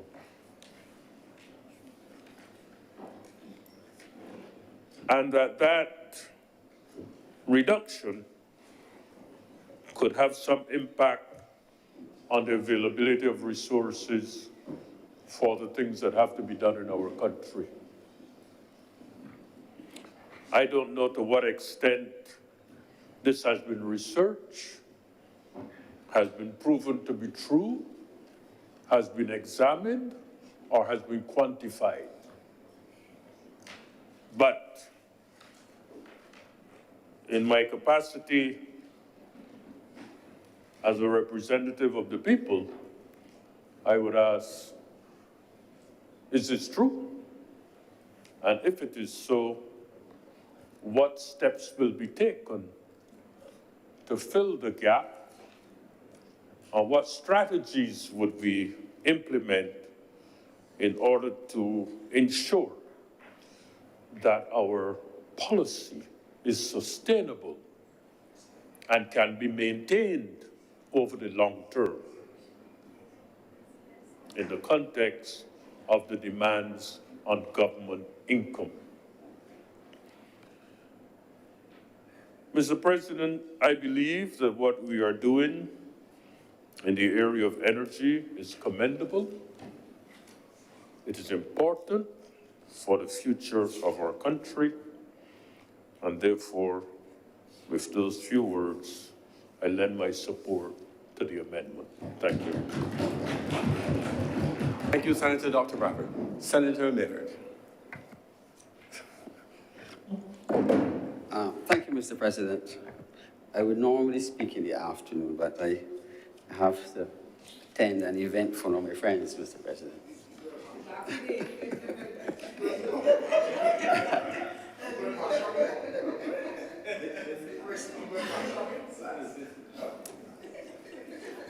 A terminal event, Mr. President. Now, Mr. President, I was told by one of my friends that the Barbados Light and Power Company was established as a regulated public utility. And it's over 100 years old, and that it's supposed to serve the public good. Now, in the short time that I've been around, I've seen lots of changes. I never owned stock in Light and Power, could never afford it. But there were changes made, Mr. President, to that company that prevented ordinary people, all of us, from buying stock in Light and Power. And that happened, I think, between 2011 and 2014. But since that's happened, there's been major changes, Mr. President, and what's happened to the dividend share for those who've retained their stock. Their payments have become massive. And there's been constant complaint. I saw it reported in the press that the level of investment or reinvestment into infrastructure by the company has essentially been switched around, whereas you had 15% payment in dividends and about 85% in reinvestment in the company. It has gone 85% payment in dividends and 15% reinvestment. But that is obviously unsustainable. And when Senator Cummins spoke, I think it was Senator Cummins spoke about the potential for large amounts of foreign exchange being redirected out of Barbados when you have foreign direct investment. It was Senator Mallow, I'm sorry. That, I would like to point out that that's already the case. I was given a sheet of paper that came from an official document that came from a recent hearing, and the numbers there were staggering. And when one looked at the level of payment to the company by its customers over a 10-year period, and the level of payment to the shareholders, it was clear that there's probably no hope. And I say that on purpose, Mr. President. Now, when a customer pays their light bill, 60% of it goes to the BNOC. And the Light and Power is merely like, I suppose, sure pay in collecting the BNOC's money. And people often think that they pay all the money to the Light and Power, but it's not so. The fuel charges go to the BNOC. The BNOC controls all the fuel imports. That is probably a good thing. And government should never give up that right. Now, $6.3 billion was paid to the Light and Power since 2010. Now, that 6.3 billion, 3.75 billion was paid in fuel charges. The remainder was paid to the Light and Power. So the net income of Light and Power is an estimated $635 million in that time period. Mr. President, I know you are a highly, highly qualified accountant, so those numbers will stick in your mind and you'll tell if they're wrong or right. But unbelievably, $538 million was paid out in dividends. $538 million of $635 million. Mr. President, if any company can do that, and it is sustainable, then it's a miracle. Now, there are very, very few companies that you can start, or very few businesses you can start, Mr. President. And from day one, you can have a maximum income generation. Now, probably the only one is when you put on PVs and the sun is shining, and you turn them on, and you happen to be fortunate enough to be hooked up, you can start earning at maximum rate. There's probably nothing else you can do. If you sell bread, you have to get customers. If you sell certain things like chicken, even then, you have to build a business and get more branches. But with PVs, when you turn it on, 100% generation capacity once the sun is shining. It was obvious, Mr. President, that with time, we could not maintain grid stability if everybody without a plan, and have not yet heard or seen a document that has said what the plan is. Without a plan about how we're going to maintain grid stability. While the sun is shining and everybody's producing, it was obvious you reach a point where the production during the day might exceed your needs, and at night, when the sun is not shining, you will depend on generation. Now, battery storage on a commercial basis, Mr. President, was inevitable. I recently saw an ad in the paper, an article in the paper, Mr. President, that said it was a very interesting ad placement. It said, Biden signs Respect for Marriage Act. I said, let me read this. But it wasn't that, Mr. President. There were 6 public notices placed in the paper for 6 10-megawatt storage facilities in Barbados. I think they were in St. Michael, St. Philip, and St. Thomas. And I lamented, Mr. President. I thought that the whole project, Mr. President, was a fantastic way of bringing in community PV. But I thought that that ad and another ad that I saw, which said, it spoke about the need to stop connections until the issue of battery storage is resolved, put a dark shadow on the whole project. And I heard, No, Mr. President, unless the whole project is hooked up already,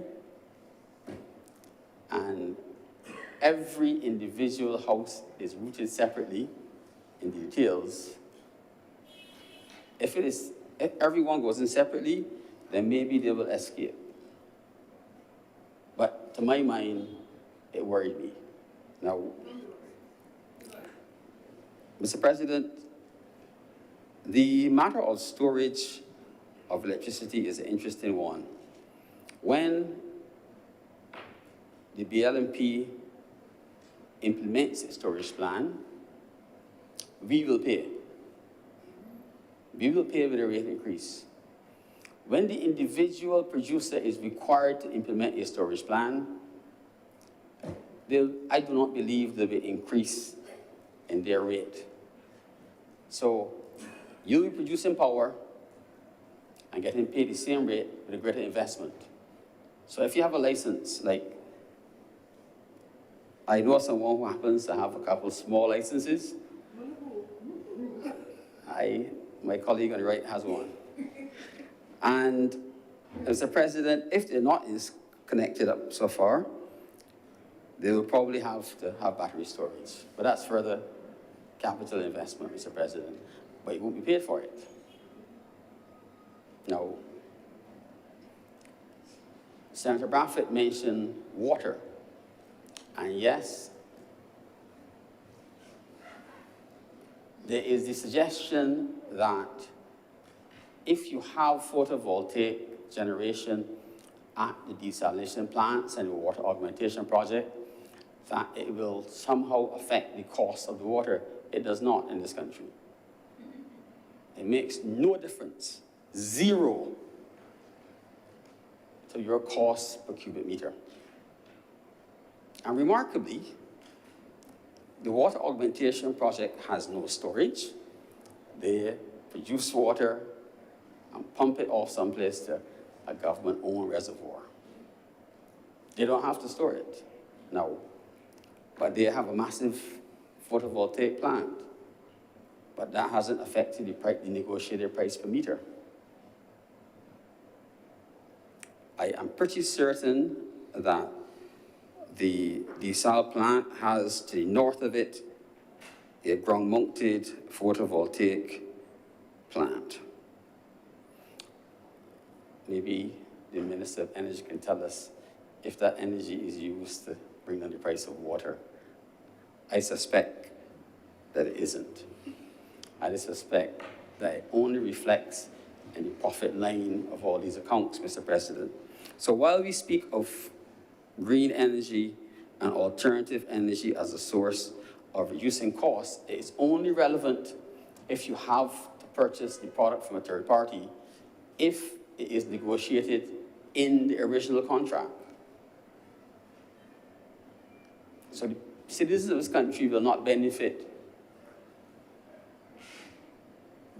from having a reduced cost of water per cubic meter if these things are not done, Mr. President. Now, I wanted to mention something that Senator Cummins said. She said, and I hope I'm not misquoting her, that the Barbados Light and Power Company was like a politician. Correct. You're absolutely right. Absolutely right. In context, you do not keep your promises. Mr. President, a point of order. The Honorable Senator is proceeding the House. Mr. President, in 2010, Senator Cummins says on the point of order. Are you changing mind? Mr. President, Senator Cummins. Mr. President, I'm raising a point of order. The Honorable Senator is misleading the House. The politicians, I don't know what politicians the Honorable Senator is speaking, but I believe we campaign on promises, on a mantra, promises made, promises kept. We actually have an entire manifesto, Mr. President, that outlines promises made and promises kept. You would not have read it, that's the problem. Mr. President, I did read the manifesto.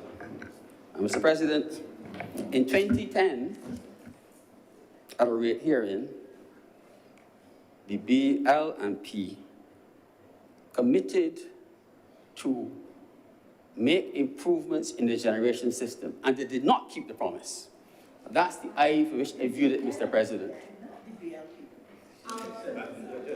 For clarity, in the context of, as you have made reference to politicians, you're saying the Barbados Light and Power Company is... Not the party, not the party. Barbados Light and Power Company. Okay, in 2010. Okay. Just for clarity of the record. Thank you very much. So that, well, Mr. President. Yes. So, and with regard to the breaker example that Senator Cummings also made, Mr. President, there has to be a plan, Mr. President. If you randomly assemble something and you don't plan it, your breaker is going to trip every time. And I have not seen the plan, Mr. President. We seem, and if there's someone can point me to it, I'll be happy to see it all night and read it, or all day and all week. We have a long holidays coming up. There has to be a sequential plan for energy. And when we are transitioning from fossil fuel to green energy, Mr. President, we knew that there would come a point when those who put systems onto the grid would reach the point where it would be in excess of what could be handled and it had to be stored. It happened every other place. And what we have to hope, Mr. President, that some of the catastrophes that have happened in other places does not happen here. Now,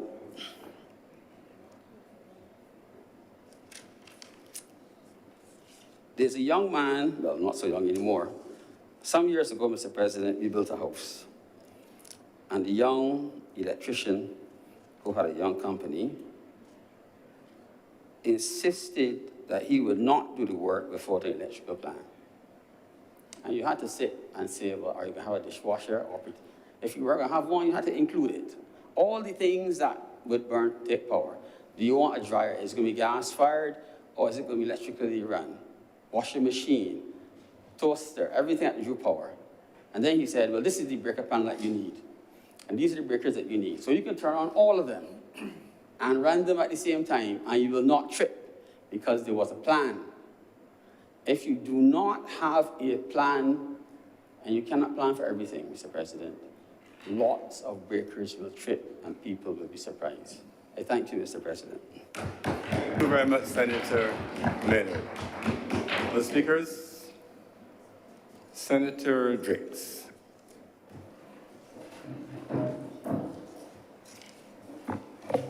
Mr. President, thank you very much for recognizing me.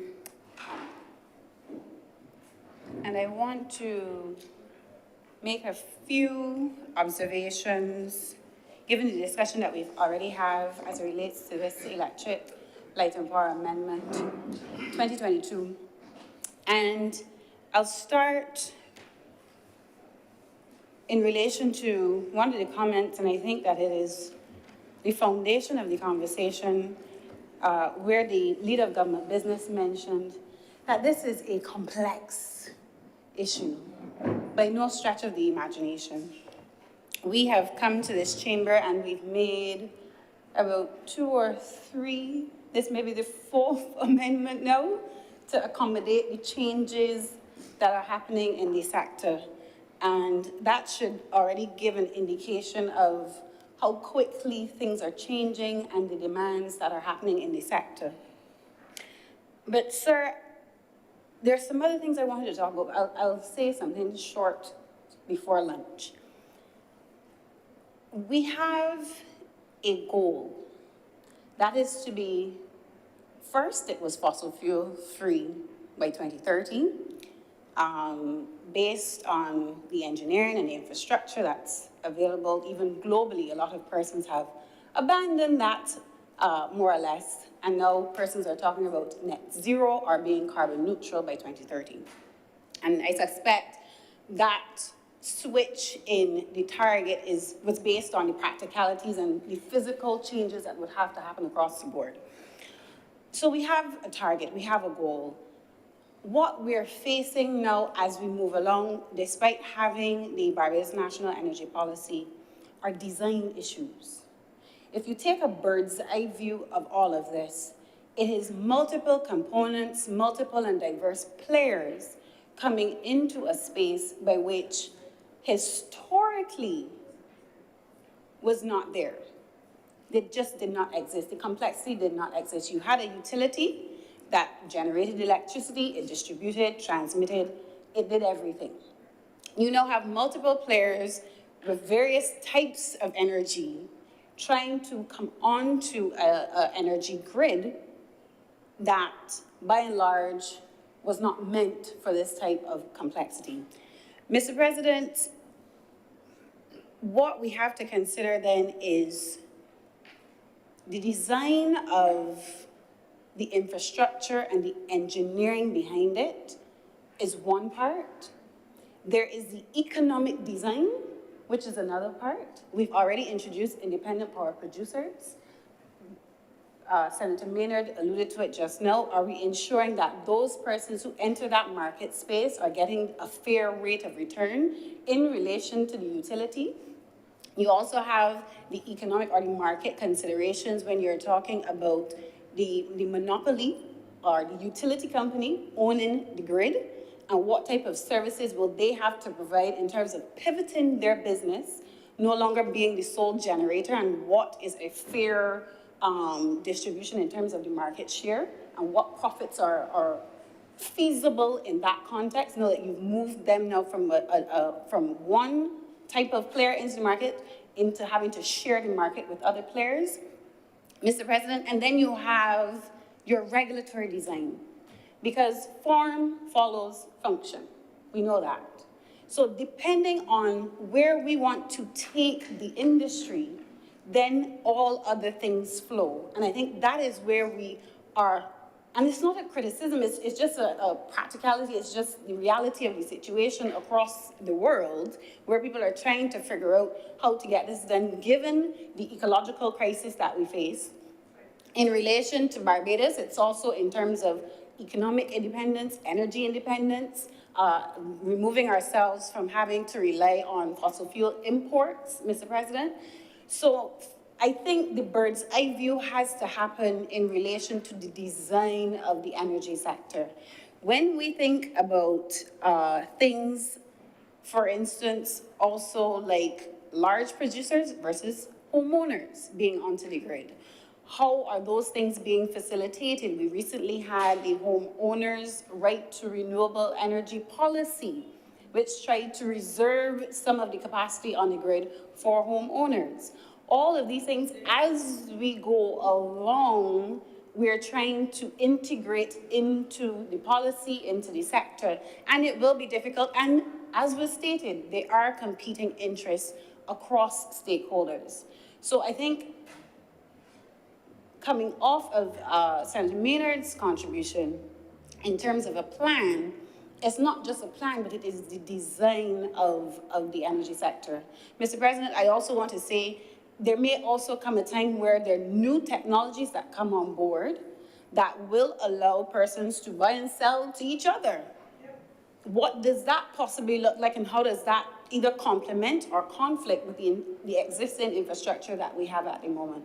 So for me, Mr. President, I wanted to make this intervention in terms of how we speak about it from the technical perspective in relation to engineering and design, from the economic and the market structure, and then also from the regulatory framework. I think those things have to go together, and what we're facing at the moment is we've embarked on a very ambitious goal. However, we are now trying to put the components together that they all function in a way that everyone has an equitable state. Mr. President, I'm obliged to you.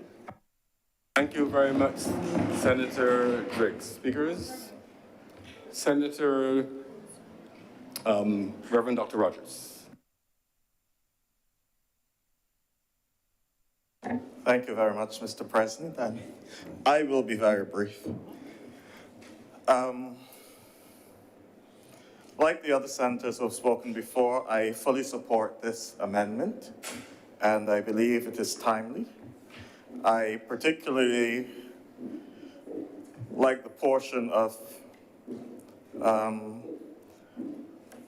Section 5A, second paragraph, which deals with what is required of interested parties. And I'm highlighting this because one of the things I'm very conscious about is that we do not have much time to play around with this.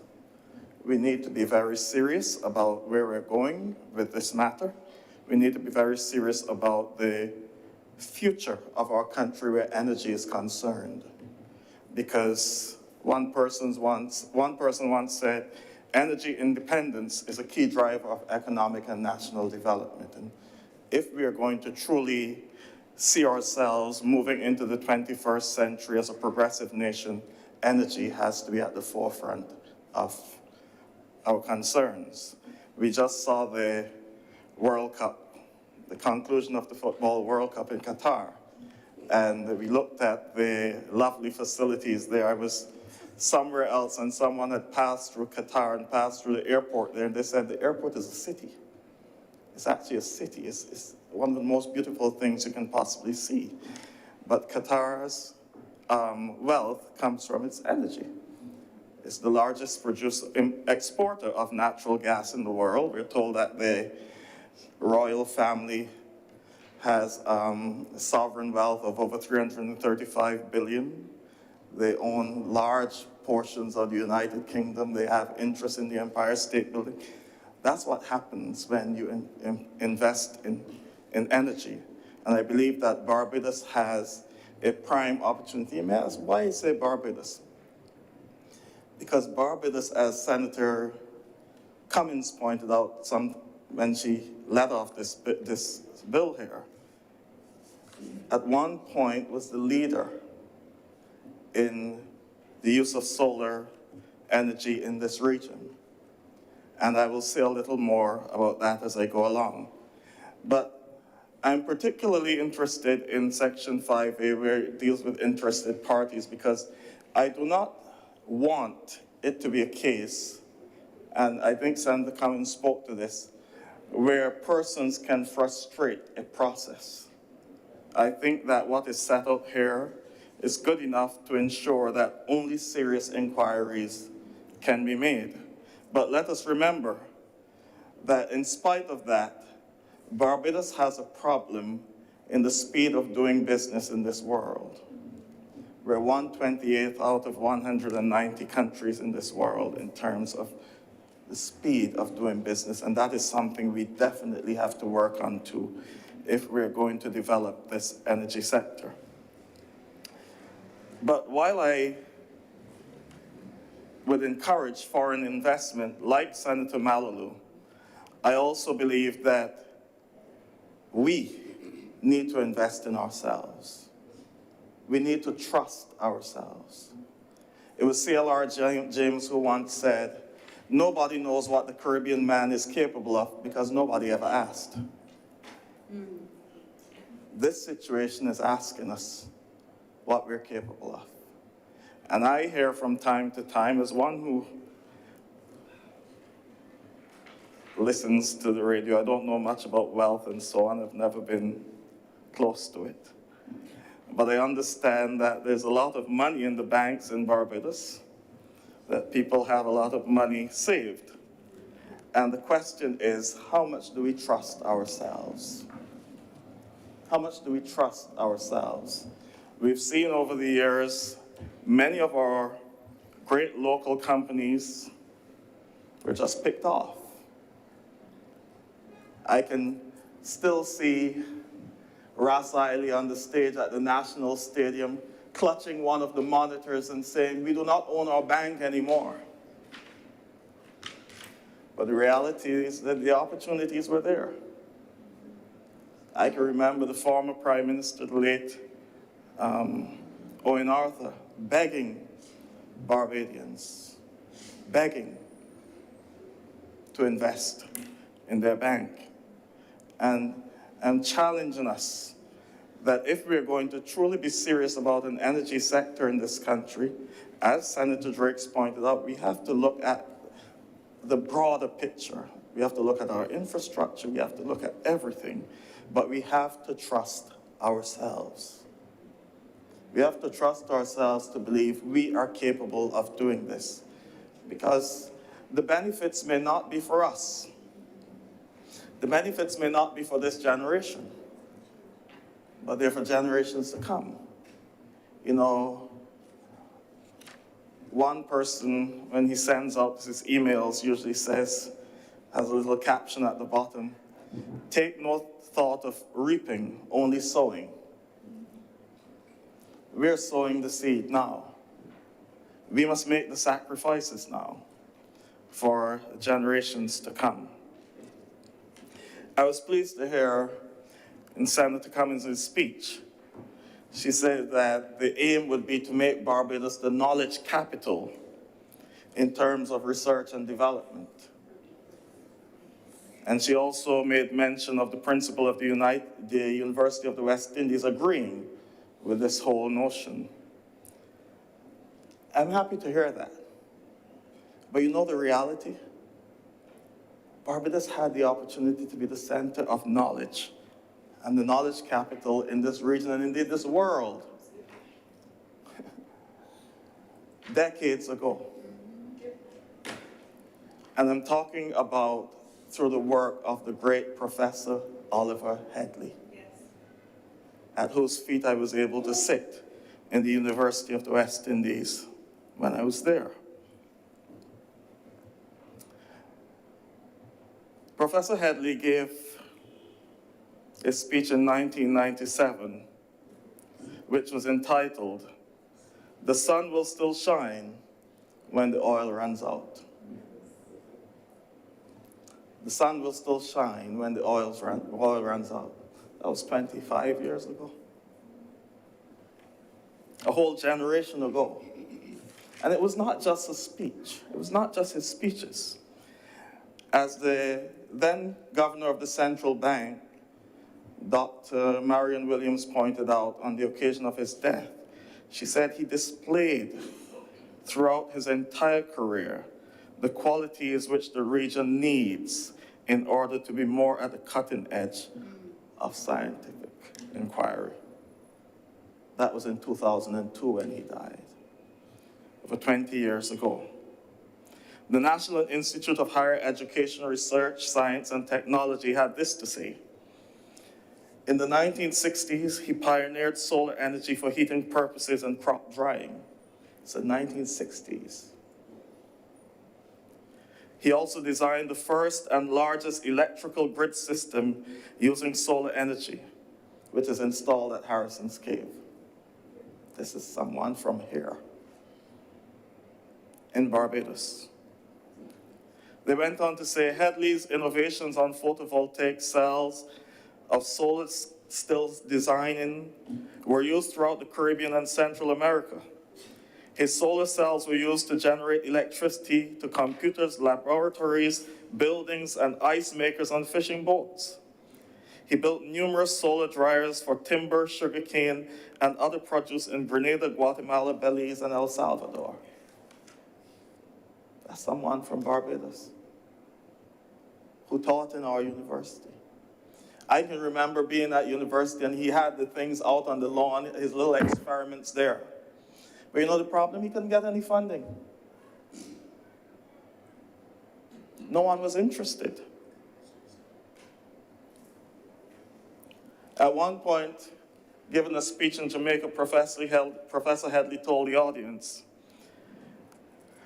Jamaica receives 77 trillion watt-hours a day, courtesy of the sun.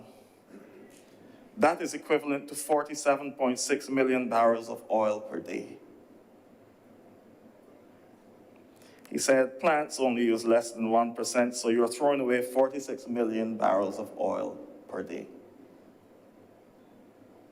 It's somebody who died in the year 2002. Lorraine James, writing about Professor Headley, says, Headley's push for solar energy was driven by two factors. One, the threat to the planet if alternatives to fossil fuels were not found. And two, the real possibility that rising sea levels will in time flood Barbados, Trinidad, and the coast of Guyana and Florida. So long before our Prime Minister was on the world stage talking about global warming and the threats of climate change, Professor Headley saw it. As I said, at that time, on the lawn of the university. You'll see all these things. He was working on solar ovens, solar all kinds of things. He had no funding. And part of the problem he had, he said, you know, the reality is that to set up a solar panel right now is at $4 per watt, $4 per watt. He died in 2002. Do you know that's the cost today? It's between $3 to $5 US per watt for solar energy. Professor Headley, as I said, was a pioneer and a Barbadian. At the time, many did not have the vision that he had. We did not see the broader picture. But I'm sure that somewhere in the halls of the University of the West Indies, there are papers that have been written by Professor Headley. I've said that to say we do not have to reinvent the wheel. We were in front. We were at the cutting edge long before many persons even thought about solar energy. All it requires is that we get back there. We pull up what Professor Headley would have been working on, because clearly he was way ahead of his time. And that's what happens usually. And I would like to see, though it has nothing to do with this debate, at some point in time, he's honored posthumously for his genius. For his genius as a pioneer in the very things that we are now discussing and now thinking about. And so, the question lies before us, the same thing that CLR James would have raised. No one knows what we're capable of, because no one ever asked. This current situation is asking.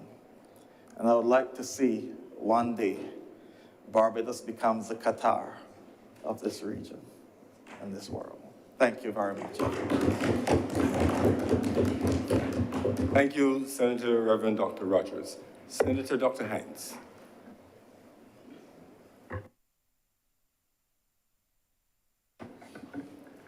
Thank you, Mr. President, and good afternoon. I feel a little odd in present company because my view on the legislation is a little bit divergent. And I say this to speak specifically about the content of the legislation, not so much to speak about the broader context of renewable energy, but the legislation itself. And I noted when this legislation initially came to public attention, there was quite a bit of discussion about it. If we go on the website of the Parliament of Barbados, you're actually able to see some public comments and concerns being raised about the legislation on the very same issue that Senator Cummins raised, which is a matter of consultation and the ability of persons to actually respond to license applications. So before I get into that, I just want to maybe lay my breadcrumbs, right? Like Hansel and Gretel, so we don't get lost along the way.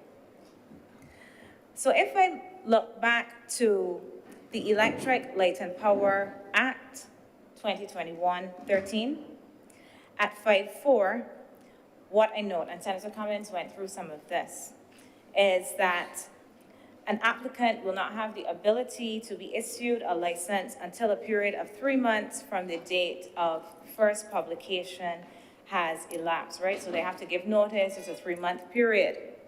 And there is an opportunity at 5.4B then. There is an opportunity given to all ALL interested parties during the period specified in paragraph A, that is at 3 months, to make representations or objections. So not necessarily a representation, does not have to be an objection. It says representations or objections, right? So that means that we're not necessarily talking about persons making themselves nuisances, which I think sometimes is the implication here. You have a concerned citizen, and they may be making a representation, not to say that they object to something, but there may be something about the manner in which this is occurring that they have a concern about, and they would like revisited, clarified, or something of the sort. Okay, still laying the breadcrumbs. So this opportunity is given to all interested parties during the period specified to make representations or objections to the minister in relation to the application. I summarized it a bit because I just don't want to read over all that stuff again. But this is the general sense of what we have at 5.4. The amendment moves us from a specified period of 3 months, to we have an opportunity given to interested parties, not all. All is taken out, so obviously that's not an important word because it was removed. Or maybe it was an important word and therefore was removed, but not all interested parties, but given to interested parties. And we have at 5A, the parameters for interested parties to make their representations or objections. So this is in the current amendment I'm speaking about now. Within 28 days. 28 days of this first publication. 28 days being less than 3 months.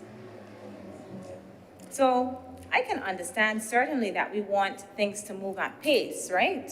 We want for licenses to be considered swiftly. We do not want to frustrate those who are making applications.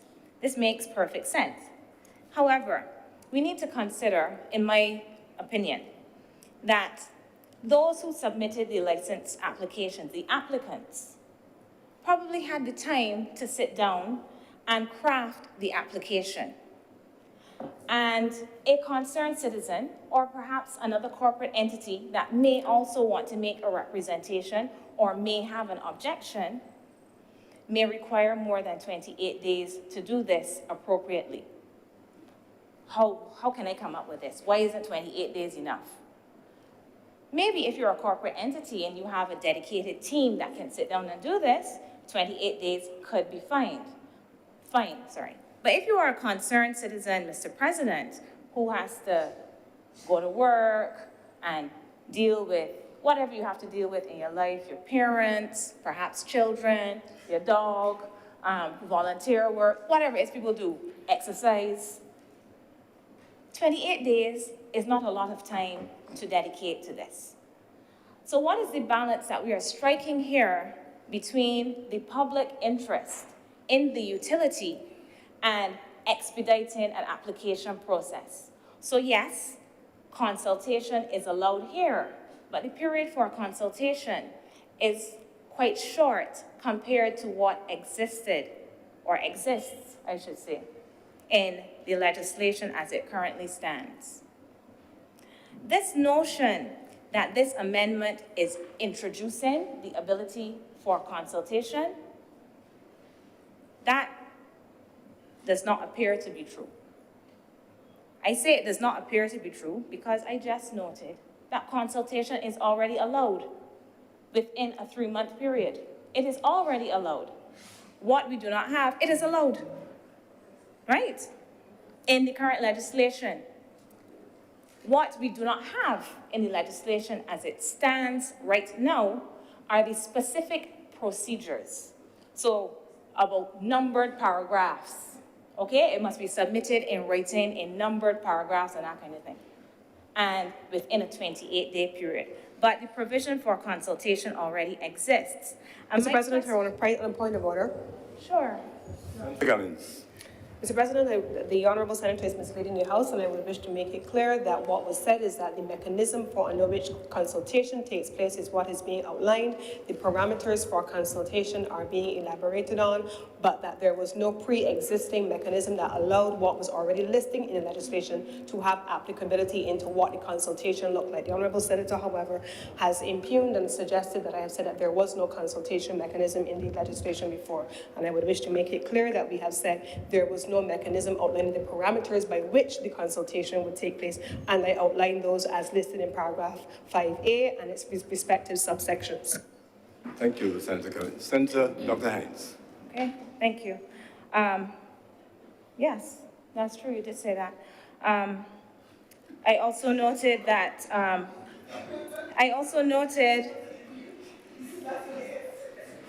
it's true, that was said. And what was also said is that anyone who would object to the inclusion of consultation is seeking to obfuscate. So, I mean, there's... Mr. President, on a point of order. Yes, Senator Cummings.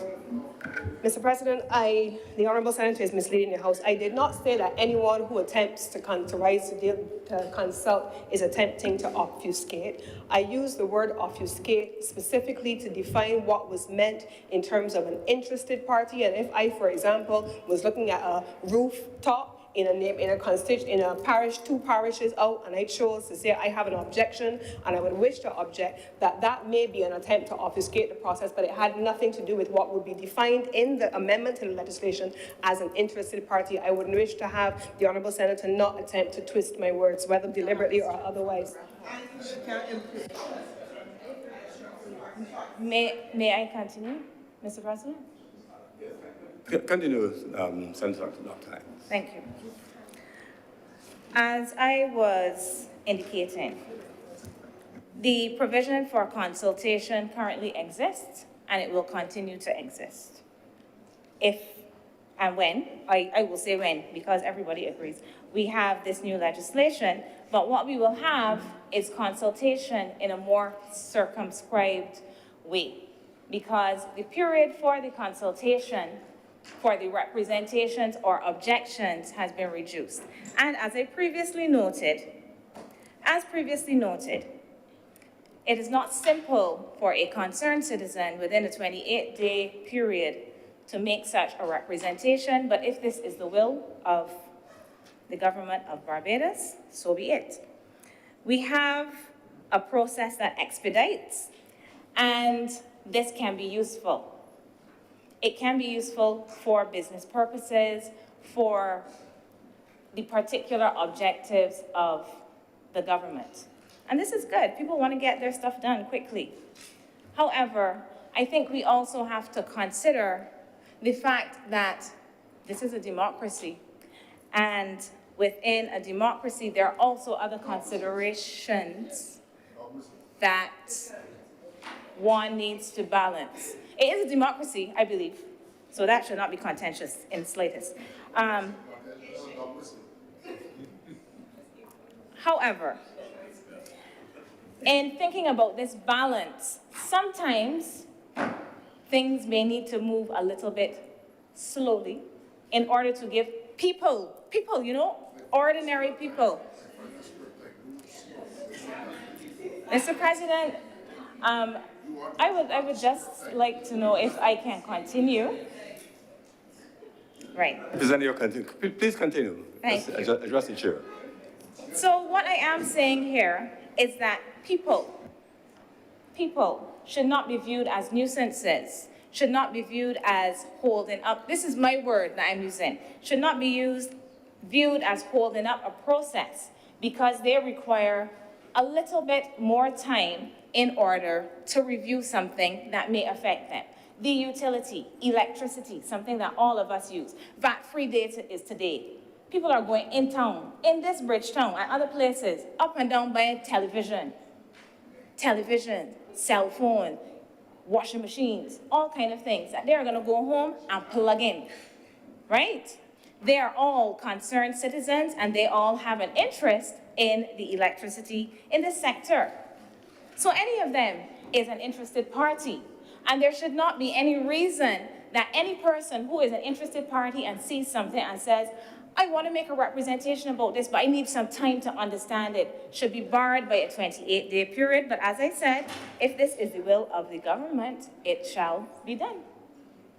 My one can't stop it from happening. However, I am going to raise the point here because I think it is an important one to consider, that everything is not just about the efficiency of doing business. This is important, but other things are also important because this is a small place. This is not that we are talking about something is happening in the electricity sector in Nevada and somebody in Manhattan wants to make a representation about what's happening in Nevada. We live in a country where a monkey can shut down electricity for an entire country in one place. A little country where one monkey can shut down the whole grid. So if I live in St. Lucie and something is happening in Christchurch, I am not a nuisance if I want to make a representation. And I'm not, no, because the grid, it's small. There's a little place. I'm not a nuisance if I have a concern and I want to make a representation. So I want to put that on the table, Mr. President. But I also want to put something else on the table because I do think there are improvements in this legislation. And the specific improvement I see in this legislation is that the minister's discretion is not the only thing that is bearing on these representations and objections. And this was my concern with the legislation as it currently stands. Because as it currently stands, it is the minister. It is all in the hands of the minister. This amendment has the minister in consultation with the committee. So the committee is able to look at representations or objections and advise the minister. And I believe this is an improvement because the 2013 legislation, which establishes the committee, does not really explain how the committee is supposed to fulfill its function. So there is a lot of discretion in the hands of the minister, which I do not think, again, is necessarily the best thing to have in a democracy. So we have, with regard to these representations or objections, the inclusion now, which is different from the previous legislation, and this to me is the improvement, the addition of the committee that will advise the minister. What I also like is that there are set time frames, but these set time frames, when we add up the time, they lead us to 2.5 months, as opposed to the 3 months that we had previously. There is also, and this also pertains to these requests for confidentiality. So this is not just at the discretion of the minister. So it would be more difficult for someone to say, the minister is allowing X entity to have this kept confidential because that's a person's friend, because it's their cousin, because they have some other connection. Because now you have a committee that is advising. So this to me is an improvement. Mr. President, before I close, there's something else I wanted to add here. So in addition to my concerns about the potential for this legislation to provide some closure, as opposed to keeping the level of openness for representations and objections from the public, the people of Barbados, I also have a niggling concern about the new Electric Supply Act that I have been hearing about. The Barbados Chamber of Commerce and Industry had a renewable energy forum and expo, and at this expo in October 2022, I'll wait for the music. Amazing.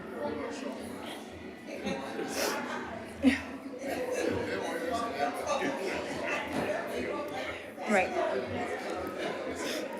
So, Mr. President,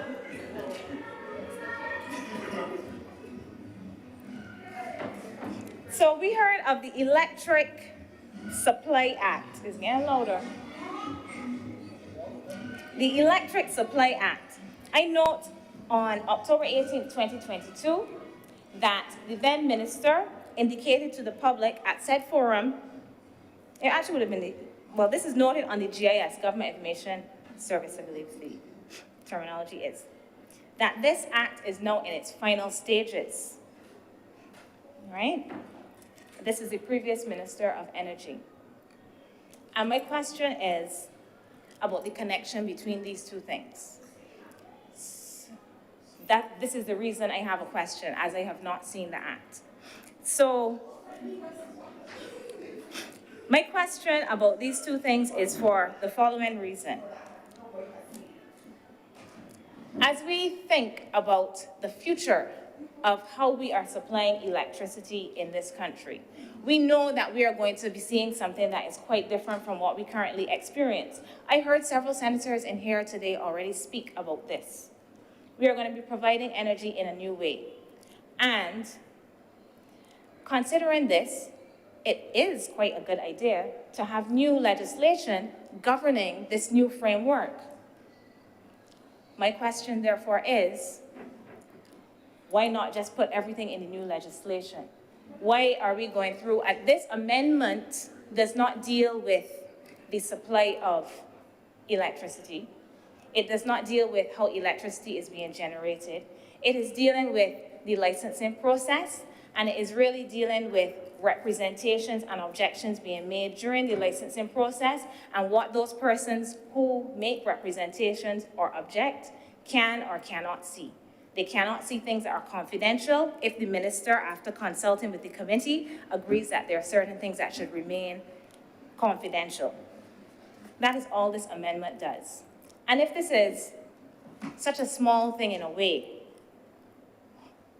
could it not wait? So this is more about us, as Senator Drake said, coming here over and over to amend a piece of legislation.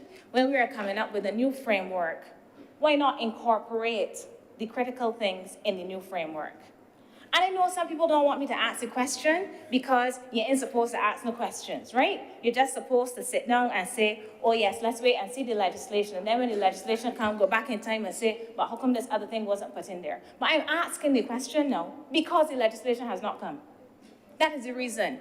So that when it comes, I hope, as I have no role in it, we will see it at the point when it has been drafted, when it has been completed, it's gone through all the processes, and it comes in here, and we ask for an amendment, and when people raise their hand and ask about an amendment, you do not get one. So therefore, I'm raising it at this point before it has come here. I do not know that it will go to a joint select committee for something as critical as the entire energy sector. So I'm raising it at this point as I have the opportunity so to do, in the hope that we will have a more holistic piece of legislation instead of dealing with a lot of pieces here, there, and everywhere. And as it stands, I do have to say, it is quite difficult to assess some of the legislation because it is not even compiled correctly right now. How is one finding this Electric Light and Power Act? How are you finding it? Where is it available? It is available. We have access to the legislation, but it does not contain all of the amendments. So this is my hope, Mr. President. And I thank you for allowing me, despite many rumblings from the floor, to speak. Thank you. Thank you, Senator Dr. Hines. The chair did not hear any rumblings. You were heard. There was nothing to disrupt your speech from what I could recognize. Only Maisie passing the music passing the street. Any further speakers? Senator Nichols. Mr. President, I am mindful that today is the last scheduled sitting for this Honorable Senate to meet today, and I'm sure that many of my colleagues might be more interested in furthering the interests of the other people in their household as Barbadians take advantage of the VAT-free shopping day. I'm also mindful that we have not had lunch since we started our session fairly early today. But I am happy to contribute to the debate on this bill, Mr. President, because I believe a lot of the consternation and the criticism that has been leveled at the government in moving this bill has been as a result of an unhappy state of affairs not created by this administration. And I want to draw the contrast immediately between the Barbados Labour Party's earlier intervention into the public utilities sector, by creating a platform to transform the telecom sector and liberalize it. When the Fair Trading Commission was established to replace the Public Utilities Board, and when the Utility Regulation Act and those regulations were passed by a previous Barbados Labour Party administration to create a proper framework for determining these issues in relation to public utilities. This bill before the Honorable Senate today gives life to the process in which interveners and interested parties can make representations or objections to the minister.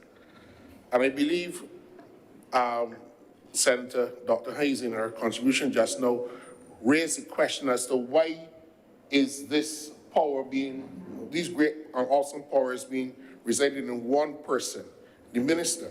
And I want to join and echo in her question, because it would seem to me that after we had created the Fair Trading Commission, and Mr. President, you were in a cabinet that created that institution, made it an autonomous, independent body to make decisions in relation to utility regulation that led to the liberalization of the telecom sector, and really created a framework for opening up the internet and a whole span of services in the Barbadian economy that which we can say that we have benefited from.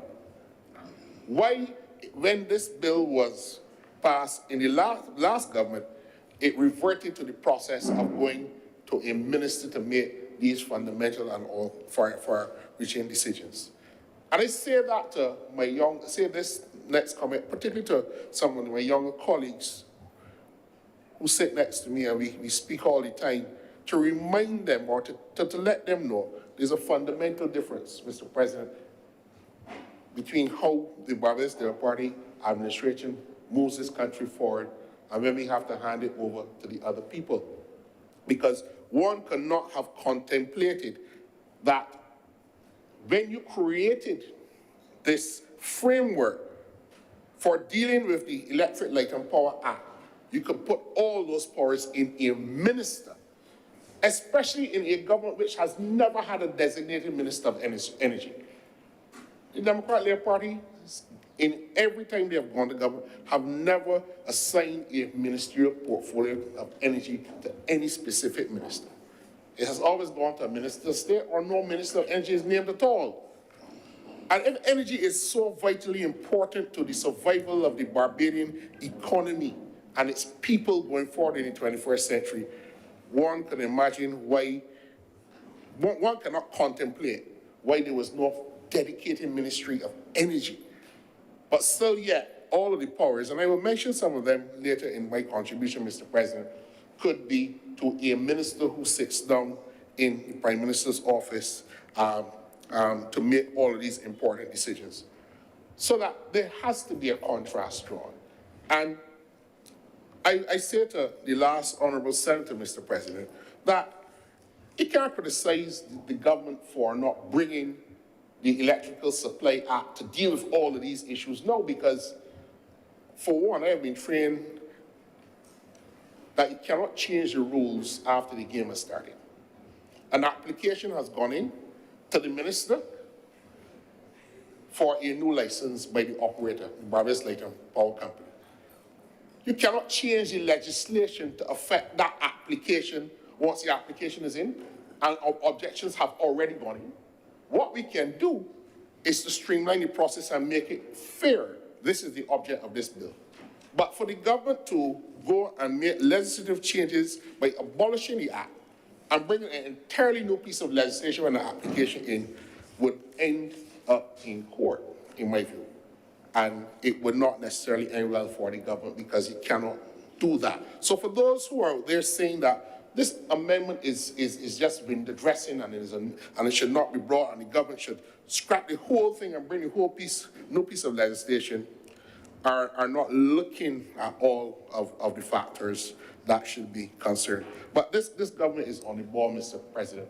And I applaud the Honorable Minister for leading this team in the Senate because we have got the time since this bill was laid to look at the bill, to consult with the officials within the ministry, and to do our own private research. I certainly have benefited from speaking to a number of players in the sector to understand what the issues are.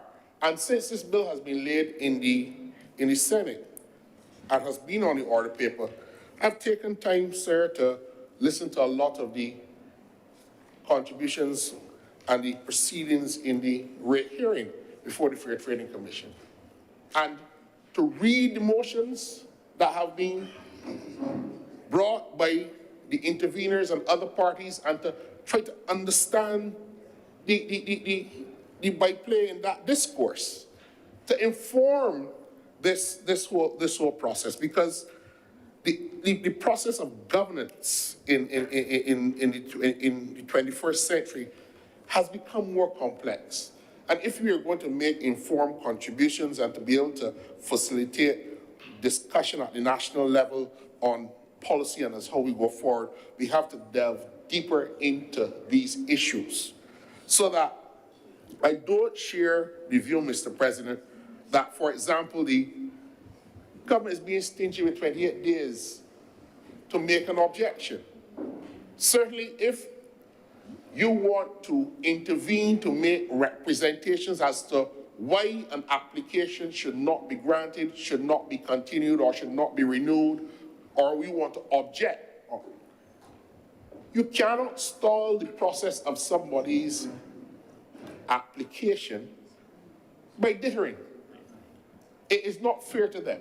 28 days is not 28 minutes. It is almost a whole month. And when we look at what the legislation requires someone to do, Mr. President, the applicant's application is set out, and the legislation now, this bill now requires the person who wants to make representations to specifically set out concisely the nature and the grounds of the representation or the objection. It also requires you to put in supporting evidence so that if the detailed application is presented and it is out there in the public domain, published as required by the legislation, how long should the minister require what I call them interested parties, because that's what the legislation calls it, but Barbadians understand them to be interveners, the people who come in. How long is the period? That should be, if 28 days is too short a period. How long? 3 months? So that applications for storage, applications for generation, and all the other things that are in play under the new structure for renewable energy, how long can they be held up?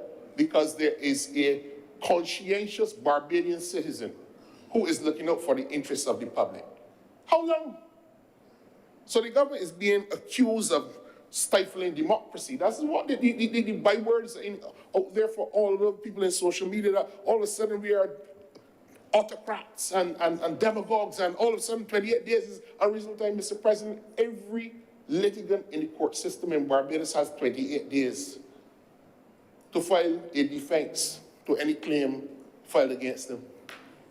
In all of the established common law systems around the world, 28 days is the time limited to respond to a claim filed against you.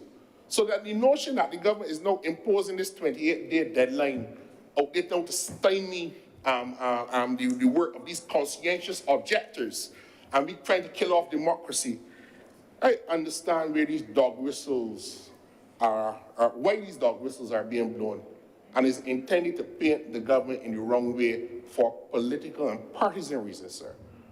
But we have a government and a society to run, and the government cannot stymie the process of the applications in this very important sector, because the interests of these so-called conscientious objectors, and I have no challenge with them because I have spoken to many of them in my preparation for this debate and to understand the issues going on in this very important sector. And they have played a very, very important role in bringing light to us. I've seen that the minister has met with the engineers and other stakeholders and going out there. And these people are making valuable contributions. But all of them are not people without wit or education or intelligence. These are people who are out there actively engaged in the sector. If you listen to the people in the Barbados Renewable Energy Association, the engineers and the coalition of cooperatives, these people have technical expertise in this sector.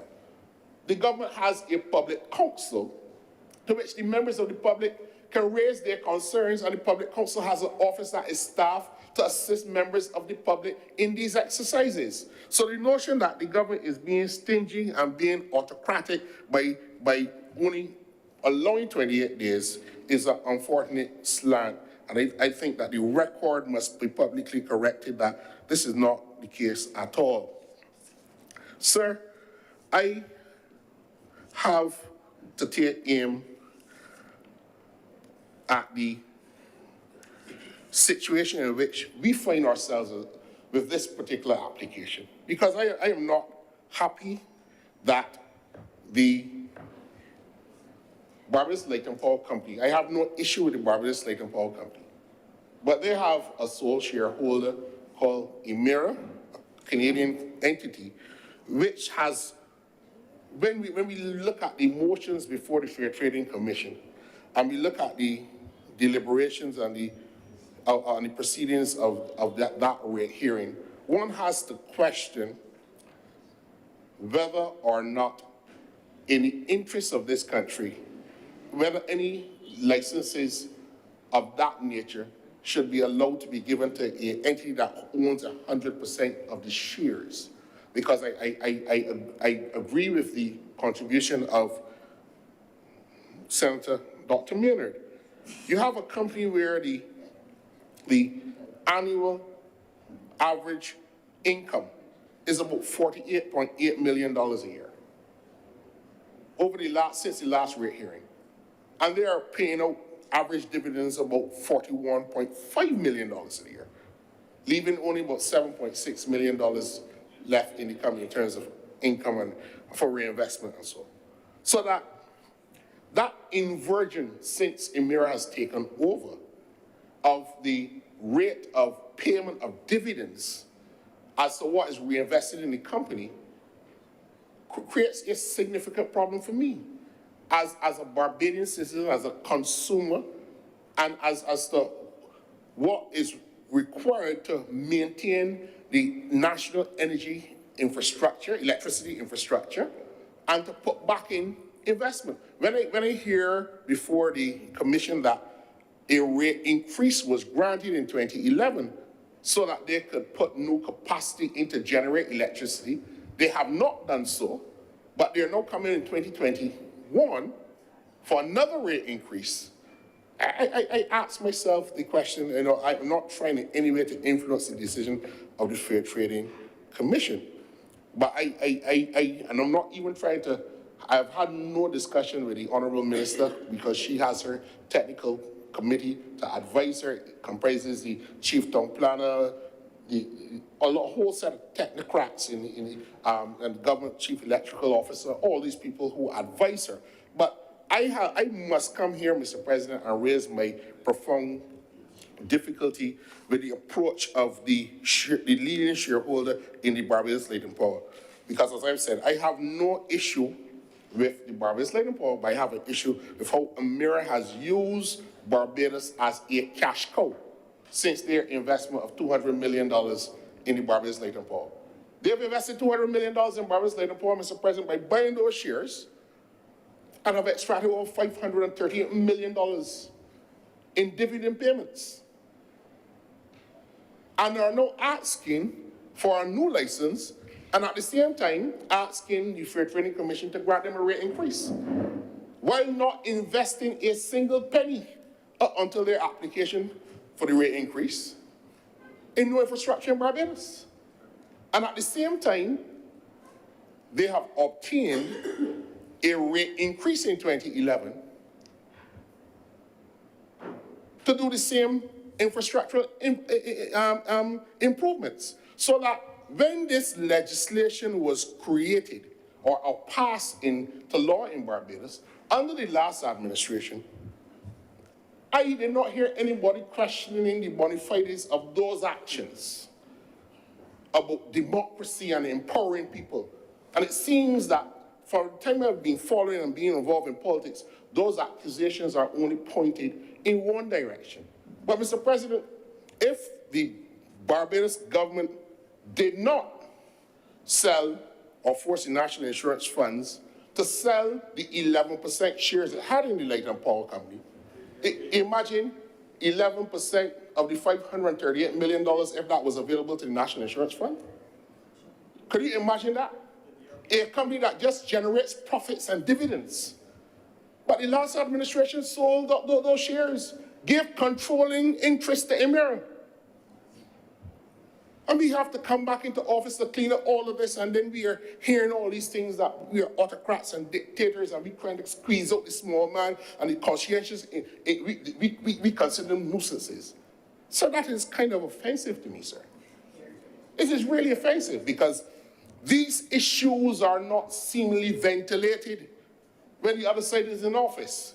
And we must sit and mum with all of these criticisms all of the time, and then people pretend that all of a sudden we know all the good things that should happen to Barbados, and we need to safeguard Barbados from the Barbados Labour Party. So these things happen under the Dems. And then, I want to make a point here, because I made a note here. Sir,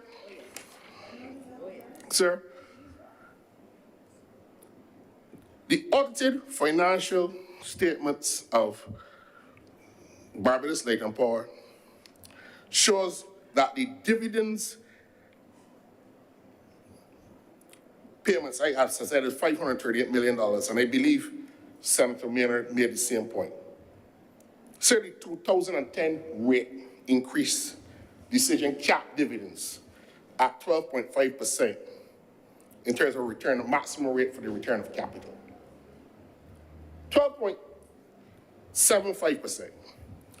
So if you look at the $200 million investment, the maximum annual dividends payable to shareholders should be about $25.5 million per year.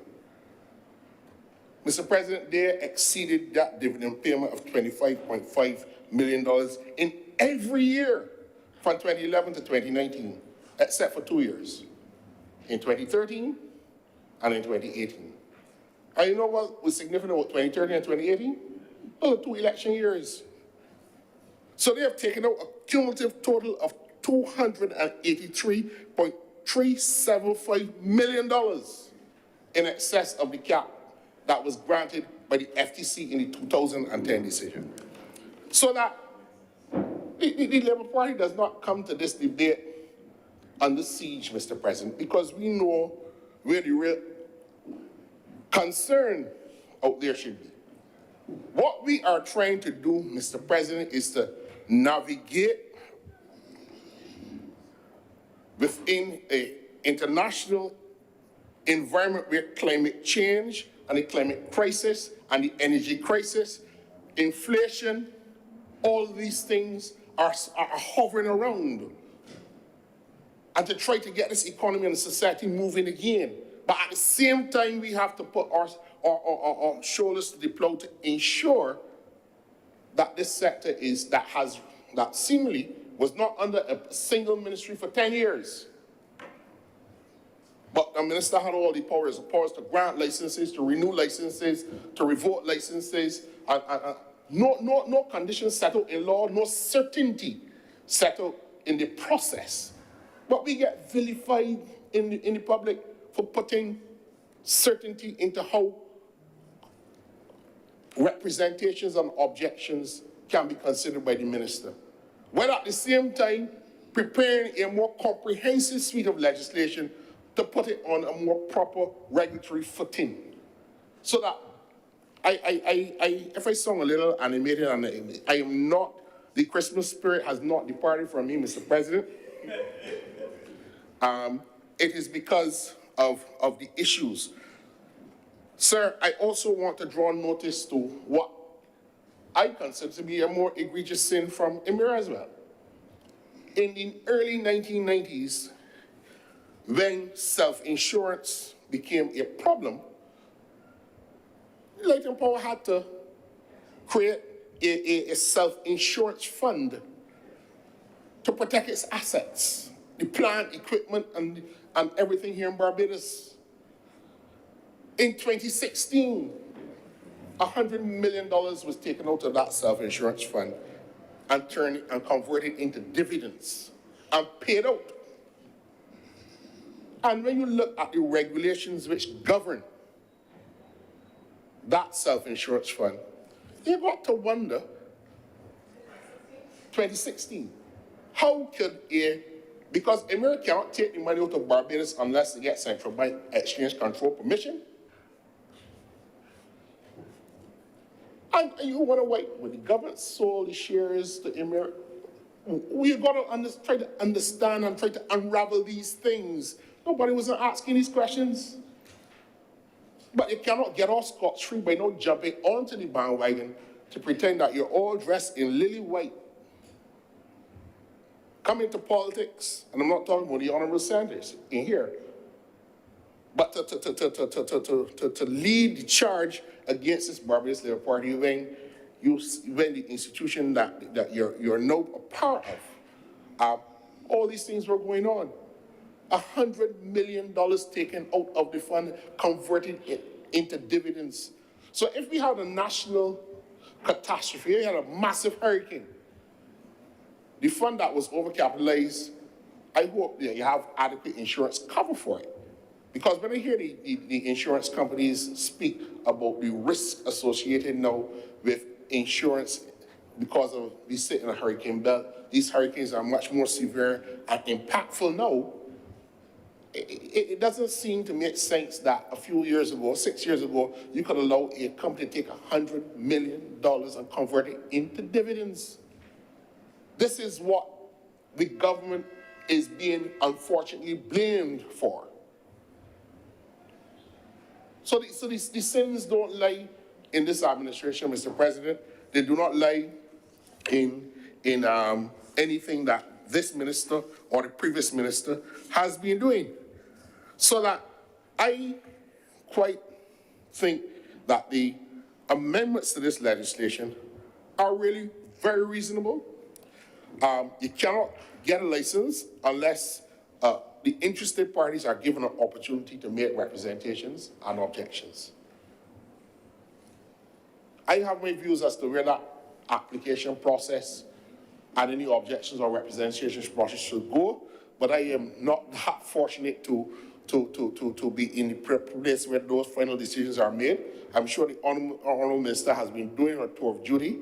I am told, I've seen it in the press, I've spoken to her, trying to find out all the sectoral interests and to keep any decisions that this Barbados Labour Party administration makes, any decision that we make, will be made on the basis of the best available information, consideration, and consultation. So that the government is not being anti-democratic. I've heard that word in here today suggesting that somebody doesn't like democracy. All of a sudden, but those are dog whistles that are being blown, Mr. President, as I said, and we understand it. But you cannot be surprised if we have to respond in this way, because if there is an enemy on the horizon, it is not the Barbados Labour Party. We will do right by the people of Barbados. We have always taken energy seriously. You got to just go back to a manifesto from the Tom Adams era. I heard Senator Dr. Rogers speak about the work of Professor Oliver Headley. But the 1970s and 81 manifesto of the Barbados Labour Party spoke about wind, solar, and wave energy. And when the Dems gained power in 1986, they shut down all them projects. Never had a Ministry of Energy. So that, Mr. President, I have the fullest confidence in the Honourable Leader of the Senate that she would continue to do sterling work in pulling this together. And when we bring the electricity supply bill to this Honourable Chamber, It will be a bill that is well thought out. It might not be something that everybody will agree with, because you can never get that in a society. And I'm sure there'll be people who will be able to pick everything apart, but it will be as a result of hard work, determination, grit to get this country moving and going in the right direction. Before I close, Mr. President, I take the opportunity to wish you, all the honorable senators here, all the very best for the Yuletide season, and may you all return in one piece, healthy, and raring to go in 2023. I'm obliged to you, sir. Thank you, Senator Nichols. Senator Cummins. Mr. President, I rise to beg the suspension of the Honorable Senate for lunch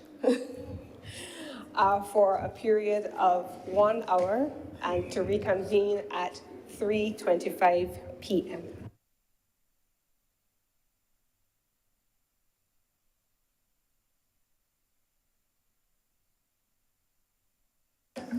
If there are no more speakers, Senator Cummins will wind up. I am told, No more Mr. President. speakers? Senator Cummins, please wind up. Mr. President, thank you very much. I am told that the pull of that free day is strong in this honorable chamber, and that there are those who have on this day curtains to hang, house to clean, wood to varnish, pork leg to buy. Somebody just said. And Maisie and her reindeer was just outside. I think Senator Cummins, there are no such considerations. I think there is the efficiency. It was the efficiency. We want to have an efficient energy system and an efficient debate. But, Mr. President, I want to thank all the honorable senators for their consideration, and I want to perhaps begin to close the debate by going where Senator Nichols ended. Mr. President, the Cabinet last month approved the electric supply bill in its draft. Mr. President, we approved that draft, and that draft, because we believe in democracy and transparency, is presently with the Chief Parliamentary Council to be cleaned up, to go out to a word that has been used in this honorable chamber and the other place repeatedly, public consultation with stakeholders. It is expected, Mr. President, that long before that piece of draft legislation comes to this place, that all stakeholders will have the benefit of a full consultative process that will inform the finalization of the draft legislation before it comes back to the Cabinet for final approval. And I know this, Mr. President, because I took over the responsibility for the Ministry of Energy on the 27th of October. And that bill was in an advanced stage of drafting, as referred to by the previous Minister of Energy when he spoke at the Barbados Chamber of Commerce.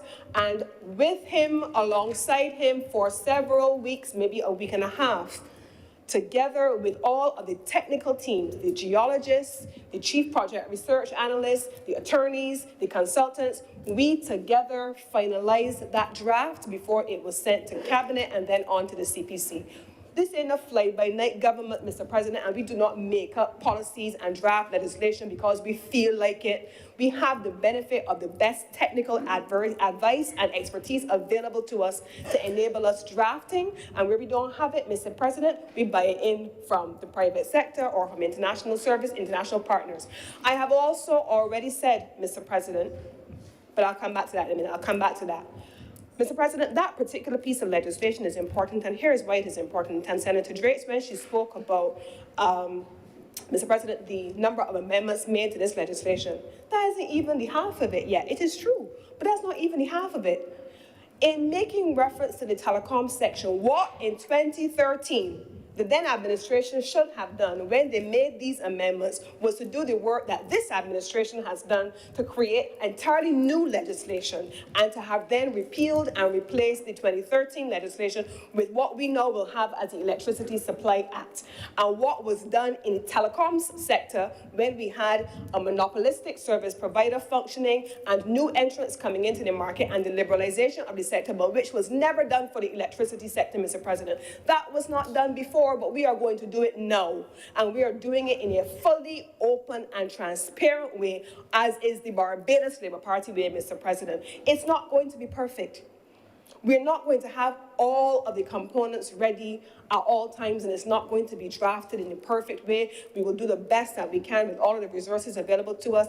And if we have to make amendments, well, so be it. We will have to do so, but we would have put a regime in place that treats to the design issues rightfully described by the Honourable Senator on the other side, where she has spoken quite accurately about the engineering components that are necessary, how the grid was not designed for what we now have and needs to be completely recalibrated to meet the needs of where we are now, but also take into consideration that where we are now, Mr. President, I promise you is not where we're going to be next year, because this is a fast-moving sector. Which brings me in reverse to the comment that 28 days is a short period of time. Mr. President, I cannot even begin to say how many times on the business side of this ministry and on the international business side of this ministry, Barbados as a country is accused of taking too long to do everything. I, Mr. President, have a favorite book that I refer to a lot of times. Michael Porter's Competitive Advantage of Nations. I loved that book. I maintain everyone that has come out, I have bought. The Competitive Advantage of Nations. The notion, Mr. President, that the world is waiting for you to come up to speed with fast-moving technologies, in particular in instances like fast-moving and emerging sectors, it doesn't even exist in reality, Mr. President. Michael Porter tells us that the competitive advantage, the competitive nation of today is overtaken by the competitive nation of tomorrow. And Barbados, in positioning itself, and I believe that Senator Rogers, when he talked about the history of Barbados in RE and solar, in particular the use of solar for hot water heating, was overtaken by many other countries, starting, I believe it was with Israel first, and many others followed thereafter.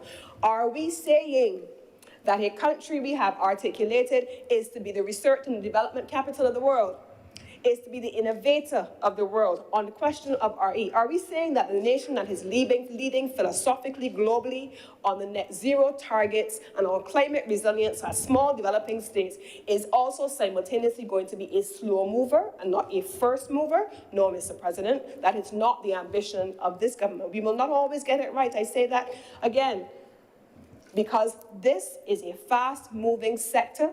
The technology is evolving. And Mr. President, Senator Rogers spoke about Professor Headley. But there's another Barbadian innovator with whom I intend to engage and I intend to reach out, a young man called Carlton Cummins, Mr. President. He, a young engineer, Mr. President, has developed technology and batteries and battery storage long before we were having this conversation, Mr. President. And it is my commitment to reach out to him in the early part of the new year, because as part of my engagement with entities like the Barbados Manufacturers Association that I have said, the Barbados Renewable Energy Association that I have said, the Green Council of the Barbados Chamber of Commerce like I have said, the Barbados Energy Cooperatives as well, all of those entities in the private sector who are practitioners and technicians functioning in the field every single day, they have a perspective. And as Minister, I commit to making sure that those perspectives are heard and they are engaged. And locally and globally, we will engage not just on a bilateral basis, yes, Senator Maynard, with countries in joint ventures with whom we can collaborate, yes, but also with our industry partners here, and yes, with the University of the West Indies, and absolutely with young Barbadian illustrious entrepreneurs like Carlton Cummins. So, Mr. President, I give that commitment. I want to address a couple of things specifically here. The HOPE project is not in peril in any way, shape, or form. The government of Barbados and all of its partners that are involved in the HOPE project has made sure that there has been a carve-out, and if you were to speak with the Barbados Light and Power, they would say that there must be a carve-out for dedicated projects like that, and that has already taken place. That preceded me and was done also by the previous Minister of Energy in collaboration with the Barbados Light and Power and all of the other stakeholders. Mr. President, I want to speak specifically to the Barbados Labour Party manifesto very briefly. Now, a few of us have spoken about the Barbados Labour Party manifesto as far back, I believe Senator Nichols in his contribution, he also spoke about it. But Mr. President, the Barbados Labour Party manifesto of 2022, January, just the other day, addressed many of the issues raised first by Senator Malalu, specifically on the question of electric vehicles. The Prime Minister, the Honourable Prime Minister, in her March 2022 budgetary statement and proposals spoke also about the tax regime for electric vehicles and hybrid vehicles as a bridge to full electrification, including the ability to have charging stations. So those things are also there. There has been, as we know, a significant investment in public transportation and greening our public transportation system. We have more electric buses that are expected to also be procured. Those are actually being procured under the Ministry of Energy, under the Smart Fund, and we have, Mr. President, an additional 20 electric buses that are going to be added to the fleet that have already been ordered in collaboration with the Ministry of Transport. So that is there. But there's a policy commitment that the Barbados Labour Party made in January, Mr. President, that says we commit to a 21st century public transportation system that has a 15-year master plan, inclusive of vehicles powered by green fuels. So we're not just talking only about electric vehicles, but there is a conversation, and I also have the privilege of leading the BNOCL, which was referred to here earlier, the National Petroleum Company, which also has not been mentioned, but they are the ones that typically supply natural gas. And I am pleased to share that I have met with the NPC, and I've met with the Barbados Manufacturers Association, and I've asked the Barbados Manufacturers Association, tell me what it takes to green manufacturing in this country. What are your timelines? What does it take for you to transition from now to bridging fuels in the interim until we get to the stage where we're using cleaner fuels? And I've had manufacturers say to me something as simple as, our equipment now is nearing end of cycle. If it is the commitment of government that we want to make this transition, then all we need is a notice period that allows us, when it's time to make the investment, to allow for the transition to take place, so that when we retrofit our new facilities, that they are in keeping with the kind of vision for Barbados 2030 and that net zero commitment, Mr. President. This is a consultative mechanism. There are different perspectives and different values, and we need to be able to benefit from all of them. Finally, Mr. President, also in response to the question of enfranchisement and ownership beyond hope, beyond the right to renewable energy, Mr. President, this is also an administration that in 2022 January published in its manifesto about the commitment to establishing a sovereign wealth fund. It is in our manifesto, Mr. President. We talked about the patrimony, to use the words of the honourable senators, of Barbadians, wind, sun, offshore, onshore, all different forms of shared patrimony, and to establish this fund not just for ourselves today, but for future generations because of the importance of our shared patrimony. This administration, Mr. President, and every Barbados Labour Party administration, Mr. President, does not just plan for today, is not just opportunistic about what is being presented to us today. We always have had the benefit of visionary leadership that lays out where we want to take this country. And this administration, led by Mia, the Honourable Mia Amor Motley, who is known on a first-name basis by leaders around the world on the basis of her climate advocacy, her commitment to a net zero future, the way in which she is positioning Barbados to be a world leader in energy, particularly clean energy technology and clean energy development, is something of which we are quite proud. So, Mr. President, I want to close my comments by expressing my commitment to every honourable senator who has spoken here today.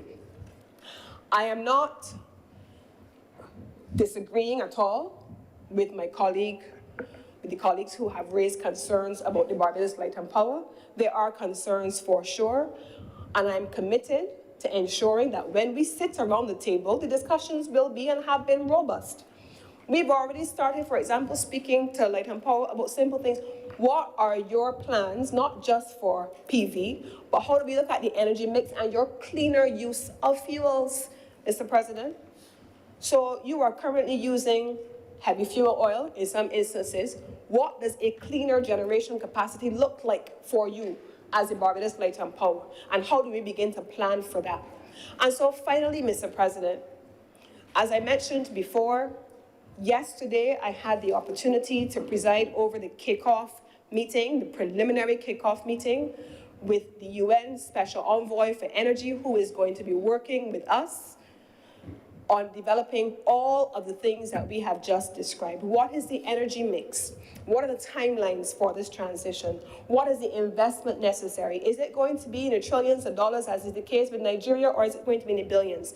It is going to be a significant investment. What is the philosophy of Barbados vis-a-vis enfranchisement, inclusion, ordinary Barbadians, institutional investors, foreign direct investors, local investors? All of those that are the considerations that will go into the elaboration of our transition plan.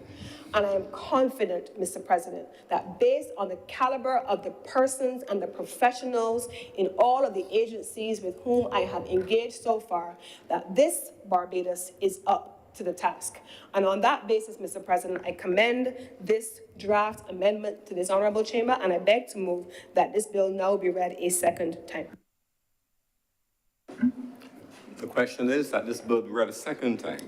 Honorable senators in favor, please say aye. Aye. Honorable senators against, please say nay. We think the ayes have it. Senator Collins. Mr. President, I beg to move that Your Honor do now leave the chair and the Senate dissolve itself into a committee for further deliberation on this bill. The question is that I do not leave the chair and the Honorable Senate resolve itself in the committee for further consideration of this bill. Honorable senators in favor, please say aye. Aye. Those against, please say no. The next, the ayes have it.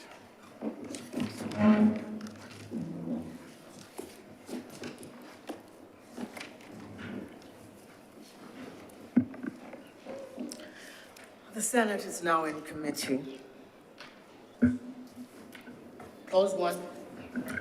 Madam Chairman, I beg to move that Clause 1 stand part.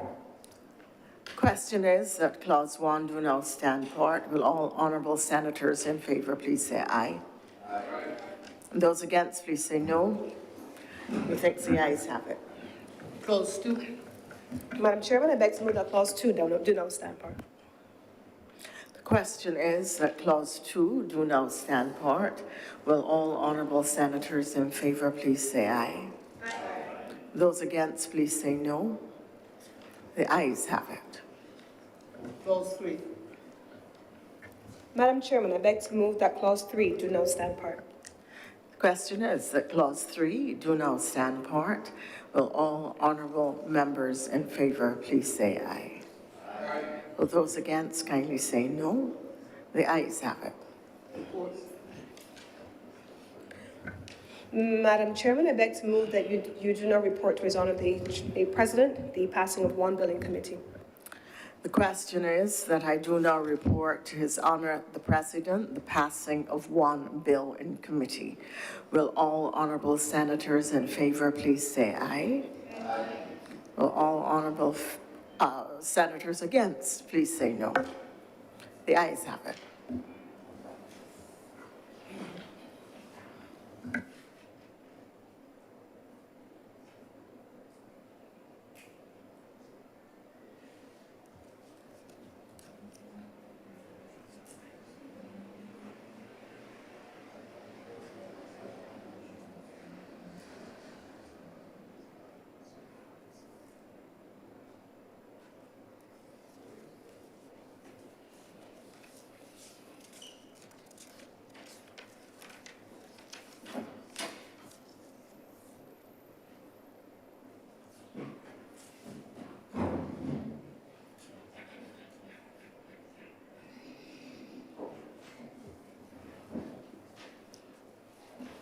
The chairman has reported to me the passing of one bill in committee. Senator Collins. Mr. President, I beg to move that this bill do now be read a third time. The question is that this bill be read a third time. Honourable senators in favour, please say aye. Aye. Those against, please say no. Meeting the ayes have it. Senator Governments. Mr. President, I beg to move that this bill do now pass and be cited as the Electric Light and Power Amendment Act 2022. The question is that this bill do not pass and be cited as the Electric Light and Power Amendment Act 2022. Honourable senators in favour, please say aye. Those against, please say no. Meeting the ayes have it. This bill is now passed and so cited.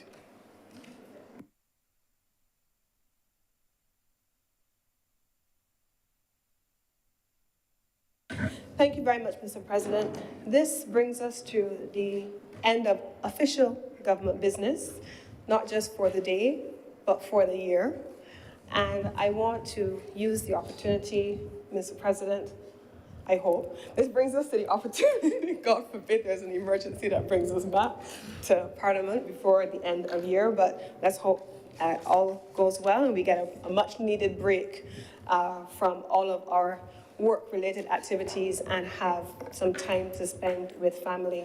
I want to take the opportunity, though, to thank every honourable senator for their contributions this year. I know it has been a difficult year.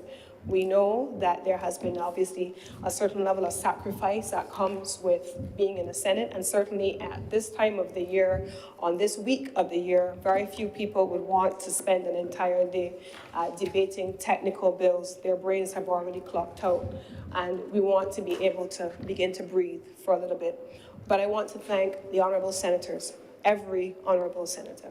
I want to thank the clerks of Parliament and staff from Parliament who spend not just the time that we are here, but the time leading up to our meetings, every time preparing for our meetings, making sure that the documentation is prepared, interacting with the government printery, and ensuring that we're able to get our notices on the order paper, and are also able to guide us during the course of the deliberations. And in particular, Mr. President, I want to thank the staff of Parliament for their guidance, particularly given the fact that we have a number of new senators with whom the familiarity with the procedures of Parliament was not always there. And so we thank you very much for your patient technical guidance as well. Thank you.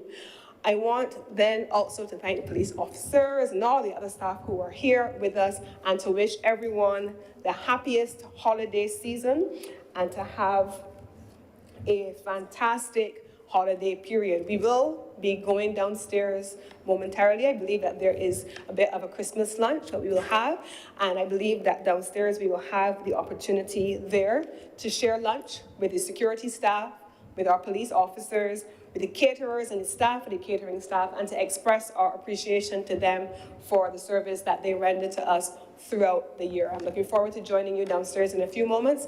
Happiest of holidays to all of you, and thank you in particular, Mr. President, and you, Madam Deputy President, for your sterling leadership of this honourable chamber throughout this year. And so with these few words, second time I've said a few, but I've not said a few words, I wish to beg the adjournment of the Honourable the Senate. Sign a day. Senator Dr. Hines. Thank you, Mr. President. I too am looking forward to this lunch and wish everyone all the best. However, as this may very well be our last meeting, I note that the order paper still shows the question that I asked, because I believe I have not received a written response, and that it will remain on the order paper until such time. Therefore, I am just seeking clarity as to when I will receive the formal written response to the question, or is it an error on the order paper? The matter is on the order paper until the written response comes, as the rules dictate.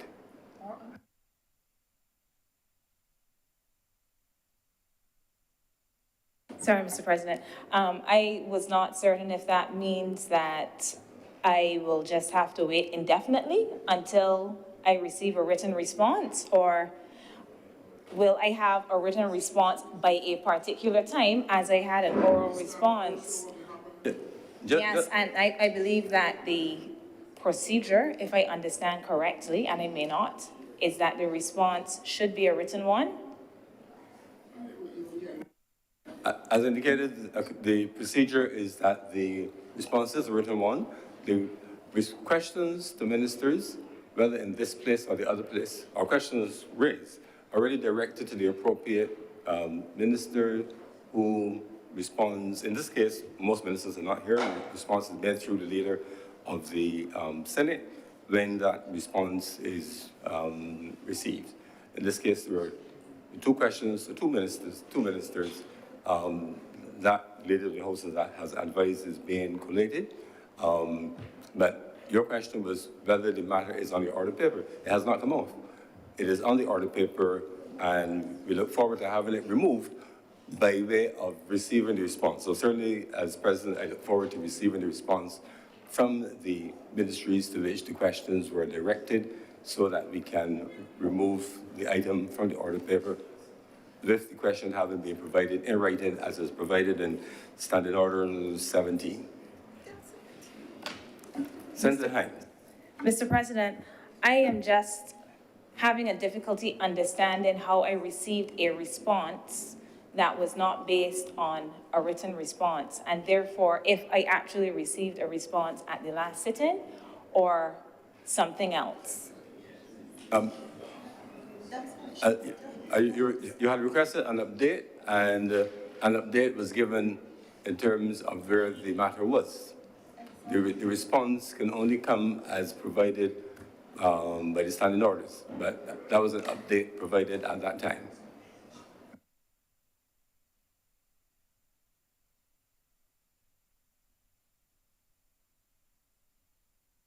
Any further comments on speaking on the adjournment?